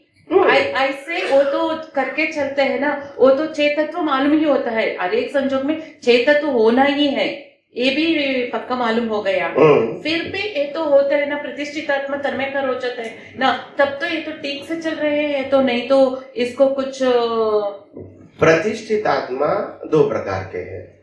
एक डिस्चार्ज प्रतिष्ठित आत्मा, वो तो तन्मयकार ही रहेगी, क्योंकि चार्ज उन्होंने किया है तो डिस्चार्ज की अनुभूति वो ही करेगा। मगर जो लाइव प्रतिष्ठित आत्मा है वो जुड़ भी सकता है और सेपरेट भी, क्योंकि उन्होंने चार्ज नहीं किया है। अगर उनके पास अज्ञान है तो वो जुड़ जाएगा, अगर उसके पास विज्ञान है तो वो अलग रहेगा। तो चार्ज प्रतिष्ठित आत्मा अलग है और डिस्चार्ज अलग है। तो डिस्चार्ज तो जुड़ा ही रहेगा। क्या ये तो जुड़ा ही रहेगा, क्योंकि उन्होंने चार्ज किया है तो सफरिंग उनको ही करना है, वो तो जुड़ा रहेगा। चार्ज जुड़ा रहना जरूरी नहीं है। अगर आपके पास सही विजन है तो चार्ज प्रतिष्ठित आत्मा को प्रकृति के साथ जुड़ा रहना इसीलिए जरूरी नहीं है, क्योंकि आज जो प्रकृति है इसका क्रिएटर, ऑपरेटर, डिस्ट्रॉयर कुदरत है, और आज जो प्रोग्राम है वो पिछले अवतार का है। तो आज लाइव प्रतिष्ठित आत्मा क्यों इससे जुड़े? भाई इट इज नॉट रिक्वायर्ड, जरूरत नहीं है, मगर अज्ञान जाके बस जुड़ जाता है। जरूरत नहीं है। अगर आपके पास सही विजन है तो जुड़ने की जरूरत नहीं है। यही तो बात है, जुड़ने की जरूरत बिल्कुल नहीं है, 100% नहीं है। मगर क्योंकि मैंने कहा ना, अभी मोह खत्म नहीं हुआ। मोह का मतलब वैल्यू ऑफ रिलेटिव ट्रूथ, और मोह का मतलब सुख नहीं, सुख दुख दोनों मोह है। किसी के प्रति द्वेष करना वो भी मोह है, और राग करना वो भी मोह है। दोनों में आपने वैल्यू किया, वैल्यू करना वो मोह है। स्वामी जी, इधर एक प्रश्न आता है, वो तो क्या होता है, वो प्रतिष्ठित आत्मा है, बाद में मालूम होता है ये तो क्या है, ये तो तन्मयकार हो गए थी। वो तो सामने वाले क्या होता है, निर्दोष ही दिखता है, और मुझे लगता है मैं तो शुद्धात्मा हूँ, मुझे तो ये टच, वो तो ज्ञाता दृष्टा, वो तो ऑटोमेटिकली वो तो समझ गए, तो मैं हूँ इसलिए समझ रही हूँ, माने देख रही हूँ, वो तो मालूम होता है। वो तो मोह का मतलब राग द्वेष किंचित मात्र भी नहीं होता है, उधर ही खत्म हो जाता है। वो तो तन्मयकर होकर अभी तो कुछ बात है, वो कुछ भी हो, लेकिन नहीं तो शुक्र हो तो दुख हो तो तब तो खत्म होता है। वो तो याद ही नहीं आता है, फिर से उन पर नहीं होता है, फिर से वो नया आता है, वो तो अलग बात है, लेकिन फिर से वो तो याद ही नहीं होता है। और एक है वैल्यू देना, वो तो एक बात होता है वैल्यू। अभी तो रियल और रिलेटिव में वैल्यू देना, रियल को वैल्यू दे दिया तो कोई बात नहीं, ये तो प्रतिष्ठितात्मक ही बात है। रिलेटिव को वैल्यू दे दिया तो तभी तो वो तो कैसे, ये तो मालूम नहीं हो रहा है। ये तो थोड़ा उदाहरण के साथ वो तो वैल्यू देना है, माने रिलेटिव में वैल्यू देना कैसा होता है, और रियल तो मालूम है।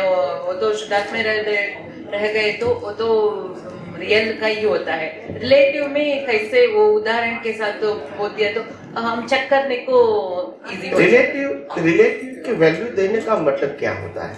देखो, सिंपल बात होता है। वैल्यू देने का मतलब, अगर आपकी मेमोरी में वो चिपक जाता है राग के फॉर्म में या द्वेष के फॉर्म में, वो क्या जरूरत है? जब मैटर इज ओवर, मेमोरी की क्या जरूरत है? मगर हम अपने आप स्टोर करते हैं विथ वैल्यू। मैं उनको देख लूंगा, यानी आपने स्टोरेज कर दिया है, वो तो फिर से याद आते रहते। अभी आप समझ गए, क्योंकि आपने वैल्यू किया ना। हमको क्या है, पास करना है, बाईपास। वैल्यू नहीं कर, अच्छे समझोगे बाईपास, मतलब प्रकृति की बात है, बुरा समझोगे बाईपास, क्योंकि खत्म हो रहा है। इसको नोटेड नहीं करना है, पास करना है। नोटेड करोगे फिर टेंशन हो जाएगा। जब कुदरत कहते हैं मैंने आपको भुगतान दे दिया 28 का, अभी 29 को आपको 28 की याद रखने की जरूरत नहीं है, already finish for ever. Yes और नो, फिर याद रखने की क्या जरूरत है? तो कहने का मतलब ये है कि जितना भी आप इसकी वैल्यू का मतलब होता है some kind of record in your mind, in your vision. Why? अगर वो याद भी रहता है एग्जाम्पल के तौर पे, तो भी उसकी वैल्यू नहीं करना है, just come and go. Value कब करेंगे? जब वो हमारे जीवन के साथ जुड़ा हुआ है। मगर ये जीवन के साथ जुड़ा हुआ नहीं है। जो आज को 5 साल पहले जो भी सुख दुख आया, वो उसी समय खत्म हो चुका है। You understand me? अभी याद करने से वो संजोग कुदरत भी नहीं देगी, आपको दोबारा देगी नहीं। फिर याद करने की क्या जरूरत है? पर आपका मोह है to revenge, either in good sense और बैड सेंस, सो दैट आप इसको भूलते हैं। That is your mistake, that is your mistake. Suffering होना वो तो हिसाब है, इसमें याद करने की क्या जरूरत है? डिस्चार्ज का ही होता है, और भूल जाओ। और ये विज्ञान क्या कहता है? जब मन वचन काया की अवस्था मात्र कुदरती रचना है और 5 सेंसेस से अनुभव में आती पूरी सृष्टि कुदरती रचना है, इसमें याद रखने की बात कहाँ आई? बताइए। नहीं है, कहीं नहीं। और जरूरत क्या है? जरूरत, कल की बात याद रखने की आज जरूरत क्या है? What is the reason behind? एक भाई कहते हैं स्वामी जी ऐसे पढ़ाई करते हैं तो पिछले पढ़ाई तो हमको हेल्प करती है आगे जाने में, तो यहाँ भी हम आगे जा रहे हैं तो हेल्प नहीं करेगा। मैंने कहा वहां पढ़ाई करते हैं, यहाँ अज्ञान माइनस करते हैं, कुछ प्राप्त नहीं करते, बोलते नहीं है। You have to destroy all kind of ignorance and go to the level of वहां तक जाना है, यहाँ प्राप्त नहीं करना है। You are already infinite power of ज्ञान and Darshan. You don't require any kind of relative ज्ञान और एक्सपीरियंस। मगर ये ज्ञान और एक्सपीरियंस और ये विज्ञान सिर्फ अज्ञान को इनटू इन्वर्टेड कोमा रिलेटिव सत्य वाला विजन को मिटाने के लिए है, अचीव करने के लिए नहीं है। आपके पास खुद ही शक्ति है, क्या प्राप्त करना है? क्या प्राप्त करना है? समझ में आया? जो प्राप्त किया है अज्ञान को ज्ञान के रूप में, इसको क्या करो? इरेज करना है, अचीव नहीं करना है। पढ़ाई की बात है कि यहाँ तो मेरे पास तो बुद्धिशाली लोग आते हैं तो प्रश्न करते हैं, तो मेरे पास तो बुद्धिशाली लोग आते हैं तो प्रश्न करते हैं, तो प्रश्न करते हैं तो उत्तर भी मिलता है। मेरे को तो कोई तकलीफ नहीं होती है, प्रश्न भी करते हैं, उत्तर भी मिलता है। समझ में आया? कोई, क्योंकि विज्ञान में कंफ्यूजन नहीं है ना, क्या नहीं है। Vision is very clear, you can ask any question from any corner, but I have no problem. मगर क्योंकि हमारे पास अभी विजन की क्लैरिटी नहीं है, we have a scientific vision but not by all angles. Few angles we can understand in a science, few angle. अभी तो बहुत सारे एंगल को समझना हमको साइंटिफिकली बाकी है, और वो हमारी मिसिंग लिंक है। So we can not explain properly to the other people. Science में कोई जगह रुकावट नहीं है, क्या बताया?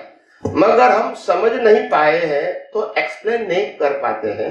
It is a different story. आप समझे?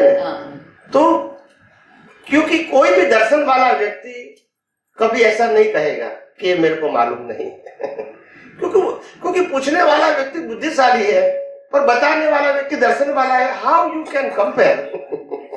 उनके पास तो जो भी सोच है वो क्या है, लिमिट है।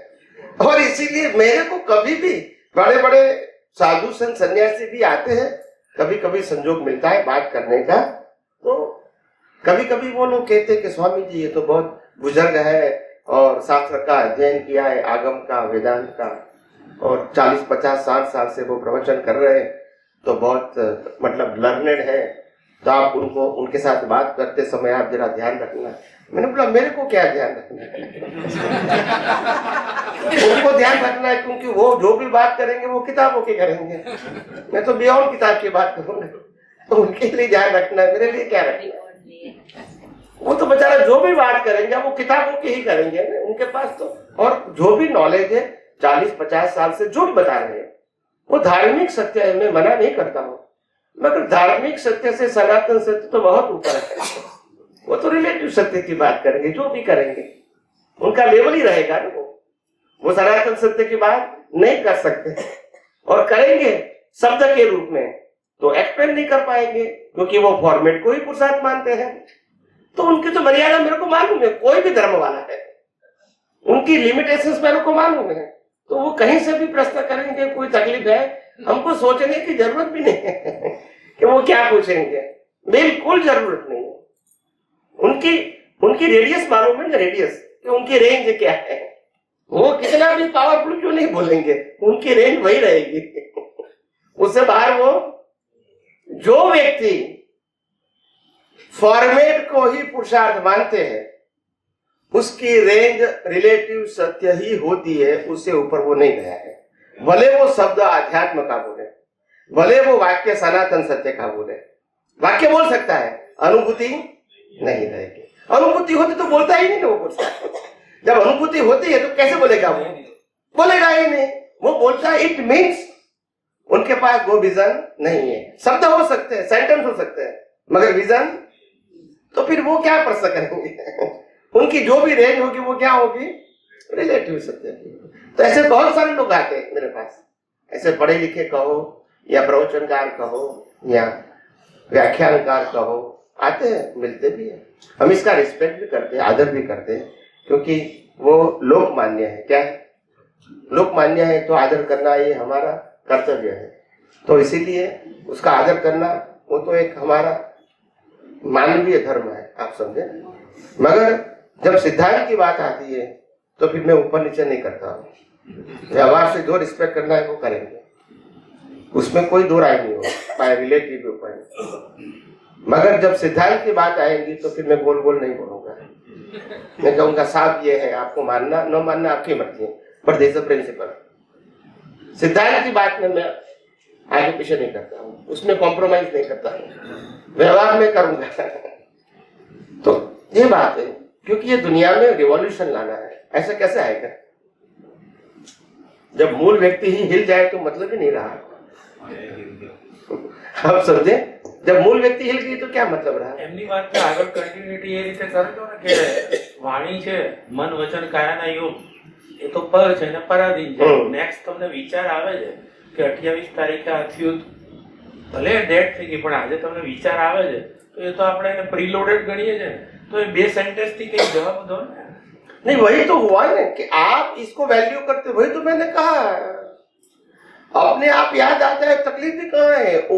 जब हुआ तब भी कुदरती रत्ना और याद आया वो भी, तो पजल है ही नहीं. आप वैल्यू देते तभी पजल है. 100 बार भी याद आए मगर आप कुदरती रत्ना देख रहे हैं तो क्या तकलीफ है? किसी भी सिचुएशन को प्रोसीजर मानो तो कोई दिक्कत नहीं है. नहीं, प्रोसीजर नहीं, प्रोसीजर कुदरत की मानो तो तकलीफ है. हाँ. प्रोसीजर तुम्हारी है तो तकलीफ है. हाँ. 100 बार याद आया वो भी कुदरती रचना है तो तकलीफ नहीं है. पर 100 बार मेरे को याद आया तो फिर तकलीफ है. प्रोसीजर माने उनकी प्रोसीजर. हाँ, यही संस्कार. हमको तो कुदरत की प्रोसीजर को कुदरती रचना के रूप में देखना है. हमको करना नहीं है, देखना है. प्रोसीजर कुदरत की है, हम क्या करते हैं?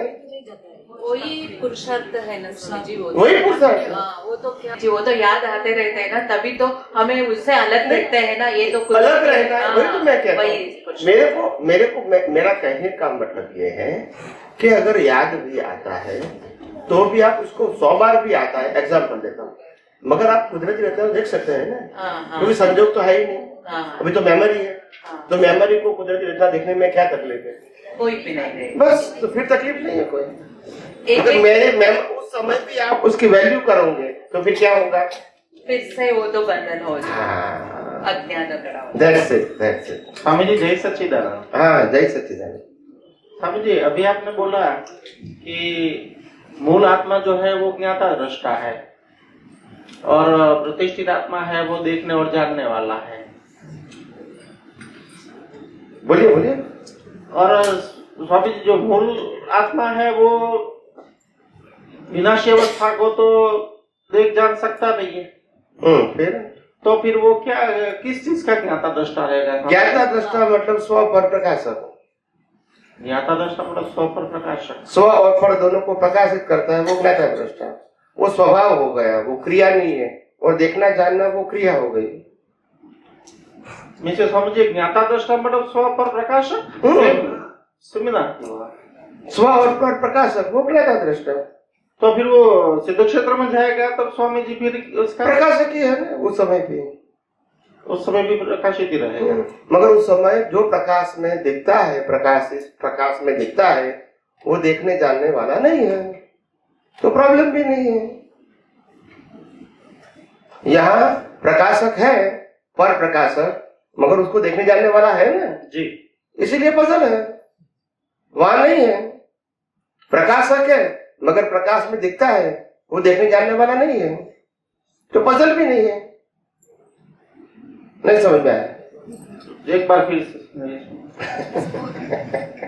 थोड़ा विस्तार से समझें. देखो, आत्मा ज्ञाता दृष्टा मतलब वो स्वभाव है, इनबिल्ट स्वभाव. इनबिल्ट स्वभाव. और वो स्वभाव कौन सा है? स्व पर प्रकाशक. स्व पर प्रकाशक है. उसको प्रकाश में जो प्रकाशित होता है वो देखना जानना वो उनका स्वभाव नहीं है. जैसे सूर्य नारायण स्व और प्र यानी दुनिया को भी प्रकाशित करता है, बराबर है, मगर दुनिया को वो देखता जानता ऐसे आत्मा प्रकाशक है मगर देखता जानता नहीं है. तो सुन्यान को कोई पजल नहीं है, या मारामारी करे या प्रेम करे, इसको पजल है नहीं है. ऐसे प्रतिष्ठित आत्मा जो है तो प्रकाशक में जो दिखता है, प्रकाश में जो दिखता है इसको देखने जानने वाला है और वो देखने जानने वाला अपने व्यू पॉइंट से देखता है, इसीलिए पजल है. वो प्रतिष्ठित आत्मा. मिथ्या ज्ञान मिथ्या दर्शन से, मिथ्या ज्ञान मिथ्या दर्शन मोहनीय कर्म की दृष्टि से वो अवस्था को देखता है, इसीलिए पजल है. लेकिन स्वामी जी आप इसको भी ज्ञाता दृष्टा बोल रहे हैं और प्रतिष्ठित आत्मा का जो स्वभाव है उसको भी आप देखना और जानना बोल रहे हैं. क्योंकि देखना जानना वो पुरुषार्थ है और ज्ञाता दृष्टा वो स्वभाव है. वो पहले मैंने बोल दिया. मतलब लेकिन स्वामी जी ज्ञाता का मतलब होता है जानना और दृष्टा का मतलब होता है समझना या देखना। हाँ, मगर वो ज्ञाता दृष्टा जो बताया शब्द और देखना जानना बताया, उसमें बहुत अंतर है। मैंने वही तो कहा। अब वो जरा समझाइए स्वामी जी। तो दोनों को आपने एक कर दिया। हाँ, तो उसी के बाद वो भेद रेखा के लिए वही भेद रेखा है। ज्ञाता दृष्टा वो स्वभाव है, तो मतलब क्या रहा? पुरुषार्थ नहीं है। और देखना जानना पुरुषार्थ है, मतलब स्वभाव नहीं है। तो पुरुषार्थ है तो अज्ञान भी हो सकता है, विज्ञान भी हो सकता है, ज्ञान भी हो सकता है। मतलब कि प्रतिष्ठित आत्मा को देखने और जानने का पुरुषार्थ में रहना है। उनका स्वभाव ही देखना जानना जब तक अस्तित्व है, वो मूल वहां तक रहेगा। उनका स्वभाव यानी लाइव प्रतिष्ठित आत्मा का स्वभाव देखना जानना जहां तक है वहां तक रहेगा। ओके। और जब उसका अस्तित्व खत्म हो जाएगा, उससे पहले अज्ञान खत्म हो चुका होगा। फिर इसकी जरूरत, फिर आत्मा अपने स्वभाव में, प्रकृति तो अपने स्वभाव में है ही। मीनवाइल मूल आत्मा जो है वो वीकनेस रहेगा। वो तो आज भी विटनेस है। वो तो आज भी विटनेस ही है। वो तो कुछ करता ही नहीं है। जो करता है पुरुषार्थ शब्द प्रतिष्ठित लाइव प्रतिष्ठित आत्मा को लगता है, चाहे वो अज्ञान का पुरुषार्थ कहे, चाहे वो ज्ञान का करे, चाहे विज्ञान का करे, पुरुषार्थ मात्र लाइव प्रतिष्ठित आत्मा करता है। प्रकृति मात्र कर्मों की भुगतान ही करती है और आत्मा स्व पर प्रकाश अपने स्वभाव में है। वो प्रकृति रहे या न रहे, वो तो अपने स्वभाव में रहेगा। और स्वामी जी, ये जो ज्ञान दर्शन है, तो ये पहले ज्ञान समझने के बाद में दर्शन में उसका उपयोग करना है, बराबर है? सभी बातों को एक या दो लाइन में डेफिनेशन करके एक्सप्लेन कीजिए।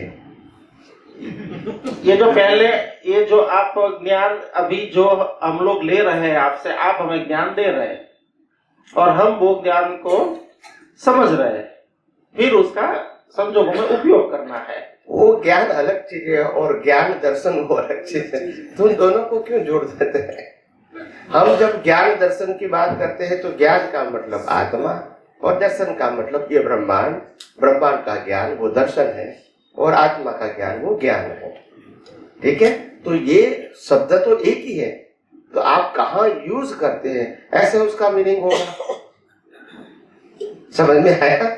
आप अभी ज्ञान की बात करते हो कि सत्संग में ज्ञान दे रहे हैं, तो वो ज्ञान अलग है। हाँ, तो इसीलिए तो तुम कौन से ज्ञान की बात करते हैं पहले आपको बताना तो पड़ेगा, उत्तर कैसे दूंगा मैं? तुम कौन से ज्ञान की बात करते हो? आत्मा के ज्ञान की बात करते हो? सत्संग में जो करता हूँ उनकी बात सत्संग में अभी तो सत्संग में जो ज्ञान की बात होती है उसमें तो ज्यादातर 95% तो दर्शन की ही बात होती है। दर्शन के ज्ञान की बात होती है, आत्मा के ज्ञान की बात नहीं होती है। 95% हम दर्शन की ही बात करते हैं, क्योंकि हम बंधे हुए उसमें ही है। आत्मा में बंधे हुए नहीं है, आत्मा तो है। क्या बताया? आत्मा में तो है। और आत्मा के पास अनंत शक्ति भी है। ऐसे हम चंदूलाल है और चंदूलाल के अकाउंट में 5 करोड़ रुपया भी है, मगर चंदूलाल 20 साल जेल में है, वो तकलीफ है। बोलते नहीं है बराबर। तो जेल में से बाहर निकलना वो इम्पोर्टेंट। में चंदूलाल वो प्रश्न नहीं है, और चंदूलाल के पास 5 करोड़ है वो भी प्रश्न नहीं है। प्रश्न क्या है? बोलते नहीं है, जेल में है वो। ऐसे हम अज्ञान की जेल में है, उससे बाहर निकलना है। हम तो चेतन है, अविनाशी है, अनंत शक्ति वाले हैं, मगर किसमें है? अज्ञान की।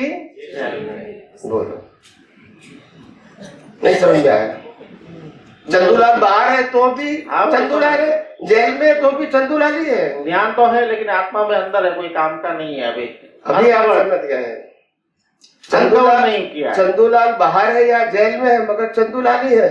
नहीं स्वामी जी, लेकिन अभी आप ये जो सत्संग में ज्ञान दे रहे हैं, मैं उसकी बात कर रहा हूँ कि अभी जो ये आप ज्ञान दे रहे हैं, तो फिर वो समझने के बाद में दर्शन में उसका उपयोग होगा, बराबर नहीं? मतलब पहले ज्ञान फिर दर्शन,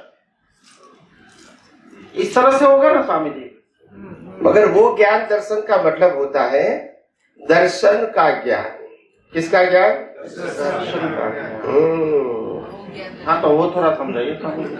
ये जो समझा रहा हूँ वो दर्शन का ज्ञान है। तो मतलब पहले ज्ञान ग्रहण करना है, फिर दर्शन में उपयोग करना है। हाँ, उपयोग करके अनुभव करोगे तो वो दर्शन है, और उसके माध्यम से उसके आगे डेवलपमेंट विधि होगी। जी जी जी। जय सच्चिदानंद साहब। आप ज्ञान बोलोगे, फिर ज्ञान में कहोगे कि भाई हस्बैंड का ज्ञान क्या है, वाइफ का ज्ञान क्या है, तो सबका ज्ञान अलग अलग है। ज्ञान तो शब्द एक ही है।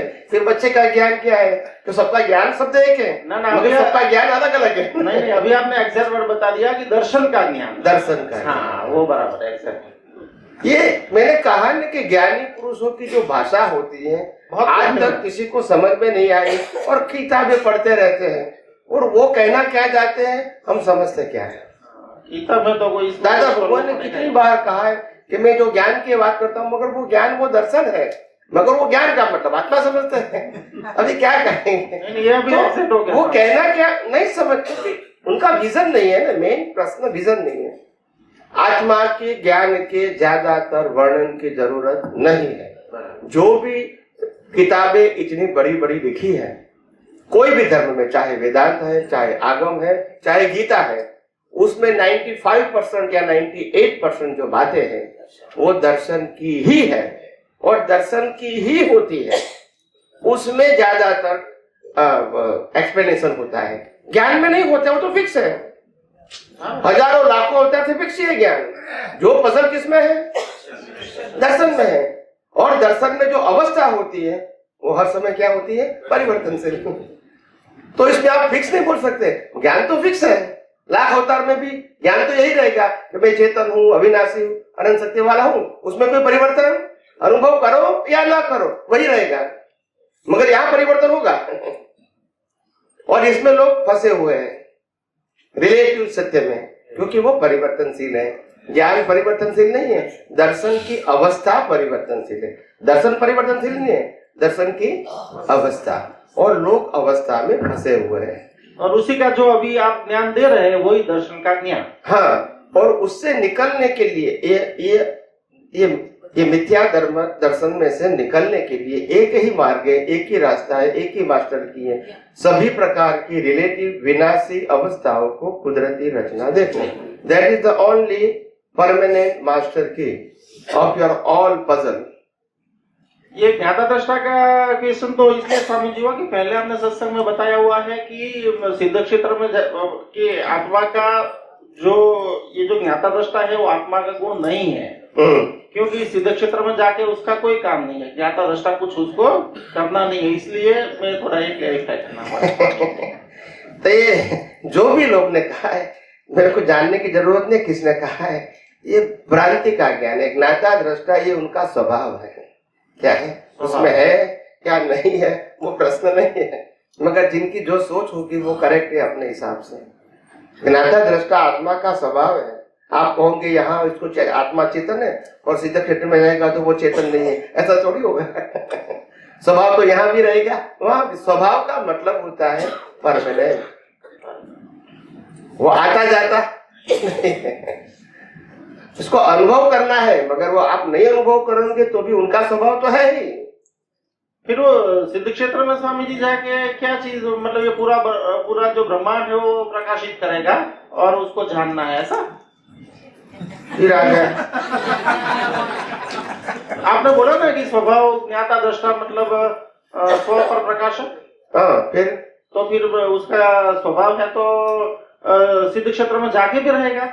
हाँ, फिर वहां पर भी स्व और पर प्रकाशक रहेगा। हाँ, फिर तो पर प्रकाशक मतलब पूरा ब्रह्मांड को प्रकाश करना। हाँ, फिर बोलिए आगे। हाँ, तो फिर वो अच्छा प्रकाशक जानना कर नहीं आएगा, उत्तर मिल गया। प्रकाशक रहेगा, सिद्धांत से हट गए। लेकिन स्वामी जी वो प्रकाशक वहां पर प्रकाशक सब कुछ प्रकाश करके फिर करने का क्या, देखेगा नहीं करने, तो किस लिए प्रकाशक मतलब उसका फिर वहां पर कार्य क्या रहेगा ये प्रकाश करके? उसका कार्य नहीं है, वो स्वभाव है। सूर्य नारायण की तरह प्रकाशक करते हैं बस। वो कहते हैं सूर्य नारायण को रोज प्रकाशित करने की जानने वाला कोई नहीं, खाली प्रकाश करते रहेंगे। अच्छा, तो सूर्य नारायण तो वो अपने स्वभाव में है। आप कहो या ना कहो, थोड़ी आपकी मर्जी से चलता है। ऐसे आत्मा भी प्रकृति की मर्जी से नहीं चलता है, वो तो उनका स्वभाव है। स्व पर प्रकाशक उनका स्वभाव है। एनलाइटन होके वहां पर सिद्ध क्षेत्रों में स्थायी हो जाएंगे। अच्छा, उसका प्रकाश में भी लेकिन कोई किसी को कुछ फायदा नहीं होगा, नुकसान भी नहीं होगा। एक जवाब बोलते दूसरा नहीं बोलते हैं। फायदा नहीं है तो नुकसान है। यही साइंटिस्ट की यही निशानी होती है कि साइंटिस्ट को विजन दोनों साइड दिखता है, पर आपको एक साइड दिखता है। बस यही तो रिलेटिव व्यू पॉइंट है। रिलेटिव व्यू पॉइंट में एक साइड दिखती है, दो साइड कभी नहीं दिखती है, वो रिलेटिव व्यू पॉइंट का। और साइंस में दोनों दिखता है, इसमें अच्छा बुरा नहीं होता है, प्रॉफिट एंड लॉस नहीं होता है, गुड एंड बैड नहीं होता है, तो दोनों दिखता है इसको। आप समझे ना, एक नहीं दिखता है और इसलिए उसको रिलेटिव सत्य बोला। और इसकी वैल्यू क्या है? 0 है। मगर आपको वैल्यू है कि प्रॉफिट नहीं दिखता है तो जाने की क्या जरूरत है? आपने ऐसा सोचा। स्वामी जी जय सच्चिदानंद कोटि बड़ा नहीं, कुछ भी नहीं है, प्रॉफिट भी नहीं है, लॉस भी नहीं। क्या आपको क्या ले जाने का है? स्वामी ये जानना था कि किसका प्रश्न? ज्ञाता दृष्टा जो, हाँ सॉरी प्लीज। ज्ञाता दृष्टा जो आत्मा का गुण है, तो सिद्ध क्षेत्र में किस चीज का वो ज्ञाता दृष्टा रहे? आत्मा जो है सिद्ध क्षेत्र में किस चीज का ज्ञाता दृष्टा रहेगा? सूर्य नारायण दुनिया को प्रकाशित करता है, किस चीज को प्रकाशित करता है? पूरे ब्रह्मांड जैसे जहां तक उनकी प्रकाश जाएंगे, जिस ग्रह तक जाएगा वहां तक उनका नहीं, मगर आपके प्रश्न के मुताबिक किस चीज का प्रकाश रहेंगे तो क्या उत्तर मिलेगा? किस चीज का प्रकाशक? आपका जो प्रश्न है ना आत्मा के बारे में, ऐसा मैं प्रश्न आपको सूर्य के बारे में करता हूँ, तो आपका उत्तर क्या है? सूर्य का गुण है प्रकाश, और उसमें गुण है नहीं, आपका प्रश्न क्या है, वो क्या प्रकाशित करेगा, तो वो आपका उत्तर दो। सूर्य क्या प्रकाशित करेगा? जग को प्रकाशित करेंगे। पृथ्वी पर उनका प्रकाश आएगा तो यहाँ उनका प्रकाश फैलेगा, तो यहाँ के लोग उसका उपयोग करके देख सकते हैं। नहीं, वो प्रकाशित क्या करेगा तो उसमें आप क्या उत्तर दोगे? यहाँ के लोग, वहां के लोग, तो वो तो अलग बताया आपने। उतना ही समझ है ना, तो वही बता। इसीलिए वो पूरे ब्रह्मांड को प्रकाशित करता है, वो इसका स्वभाव है। ये हमको जो क्रिया लगती है ना, वो क्रिया नहीं है। तो स्वामी जी, ज्ञाता दृष्टा और देखना और जानने में क्या अंतर? जैसे ज्ञाता है तो जानना और ज्ञाता में क्या अंतर है? देखना जानना वो रिलेटिव सत्य की बात है, और ज्ञाता दृष्टा वो सनातन सत्य की बात है। और इसीलिए स्वभाव बताया, देखना जानना वो अवस्था की ही बात होती है। क्या बताया? अवस्था की। अवस्था में ज्ञाता दृष्टा नहीं है, देखने जानने वाला है।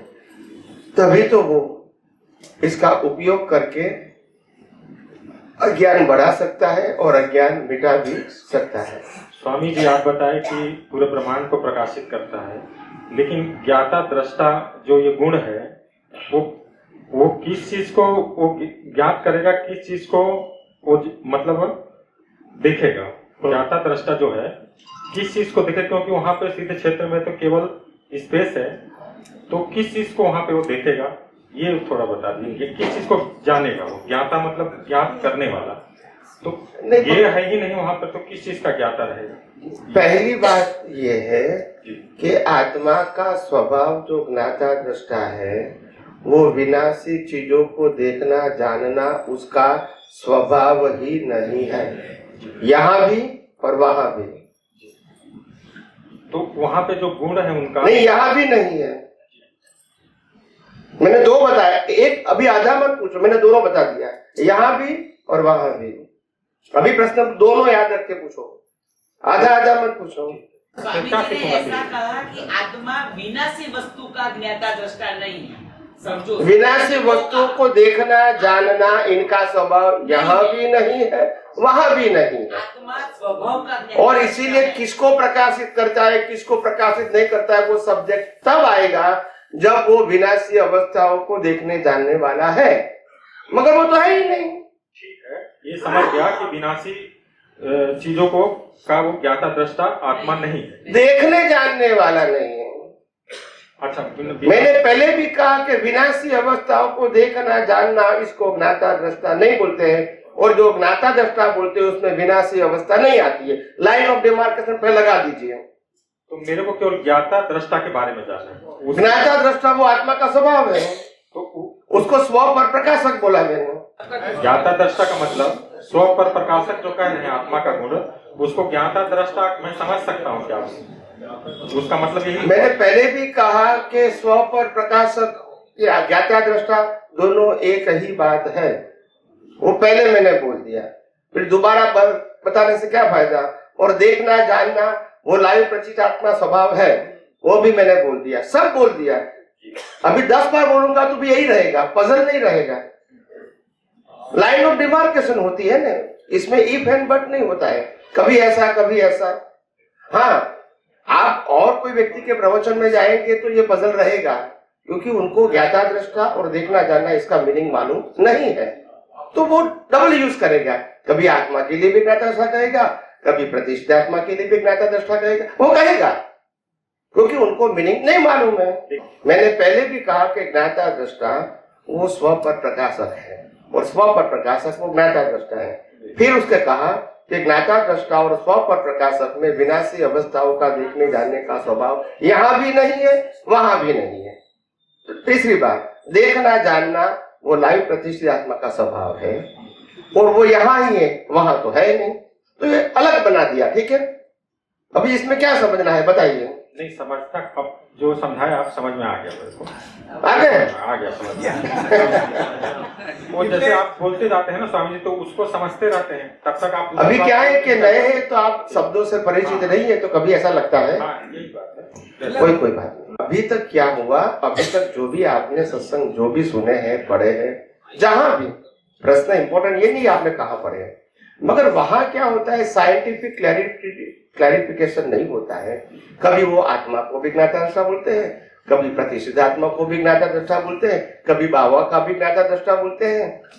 तो ये पजल होता है, तो सुनने वाले को लाइन ऑफ डिमार्केशन नहीं आती है, मैं मानता हूं, मगर मैंने यहाँ साफ कर दिया ज्ञाता दृष्टा वो स्वभाव है और देखना जानना वो पुरुषार्थ है, और पुरुषार्थ हमेशा टेम्पररी होता है, परमानेंट नहीं होता है।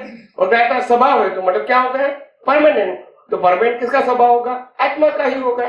प्रकृति तो परमानेंट है नहीं, प्रतिष्ठित आत्मा परमानेंट है नहीं, तो ये सब क्लियर हो गया। तो कभी भी आपको नींद में भी कोई प्रश्न करेगा कि ये देखने जानने वाला कौन है, तो तुरंत मालूम होना चाहिए प्रतिष्ठित आत्मा ही है।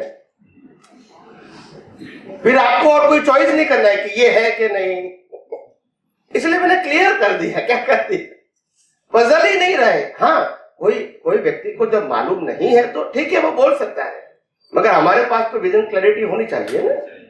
मैं वही कहना चाहता हूँ, आपके पास नहीं है तो क्लैरिटी ले लीजिए, मैं मना नहीं करता हूँ। Yes please, last question. जय सच्चिदानंद।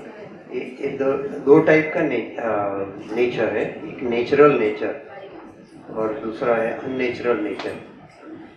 तो नेचुरल नेचर मतलब उसमें मात्र इफेक्ट है, जैसे ये पहाड़ है, नदी है, सूर्य, चंद्र, तारा। दूसरा है अननेचुरल नेचर जिसमें कॉज इफेक्ट है। यस, तो कॉज और इफेक्ट मतलब कॉज मतलब भाव डालना, इफेक्ट मतलब भुगतान। तो ये जो भुगतान करता है तो वो तो अननेचुरल में मनुष्य ही आता है, ऐसा समझ में आता है। भुगतान करता है वो नेचुरल है, कॉज करता है वो अननेचुरल है। Line of demarcation. जब अननेचुरल नेचर बोलो तो अननेचुरल और नेचर दो शब्द आ गए।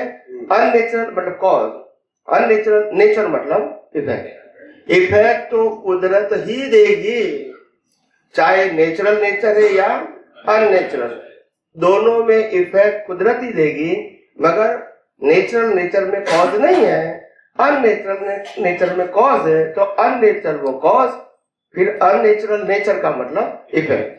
तो इफेक्ट तो कुदरती रचना ही है, जैसे सूर्य, चंद्र, तारा, ग्रह, नक्षत्र है, ऐसा इफेक्ट मात्र कुदरती रचना, मगर कॉज के मुताबिक है, इसीलिए डिपेंड क्या हो गया, कॉज के मुताबिक से है। तो ये मनुष्य है अननेचुरल नेचर, बाकी सब जो है वनस्पति है, सब नेचुरल नेचर। नारकी जीव है, बस देवलोक सब नेचर नेचुरल नेचर है। मनुष्य के अलावा सब जो कॉज नहीं बना सकते वो सब नेचर नेचर है। मनुष्य ही भले वो कर्मों की भुगतान करता है, देवलोक नरक लोक, फिर भी नेचुरल ही है, उसमें कोई अननेचुरल पार्ट नहीं है। दूसरा, ये वनस्पति जो एक इंद्रिय जीव है, तो निगोद से आके एक इंद्रिय में आया है तो नेचुरल है, लेकिन मनुष्य में आके वो भी नेचुरल ऐसा है। कोर्स किया तो वो वनस्पति में गया, वो भी नेचुरल है। फिर वो भुगतान के लिए गया है, वो नेचुरल ग्रोथ में उस नहीं। अवस्था नेचुरल है, कॉज अननेचुरल है। तो वो भी line of demarcation, cause unnatural, effect natural. Line of demark समझ गया क्या? कोई भी कॉज अननेचुरल, इफेक्ट कॉज तो खाली मनुष्य में ही है। और तो वही बात करता हूँ ना, मगर मनुष्य में ही 2 डिवीजन है, बाकी किसी में नहीं है। वही तो मैं बताता हूँ आपको।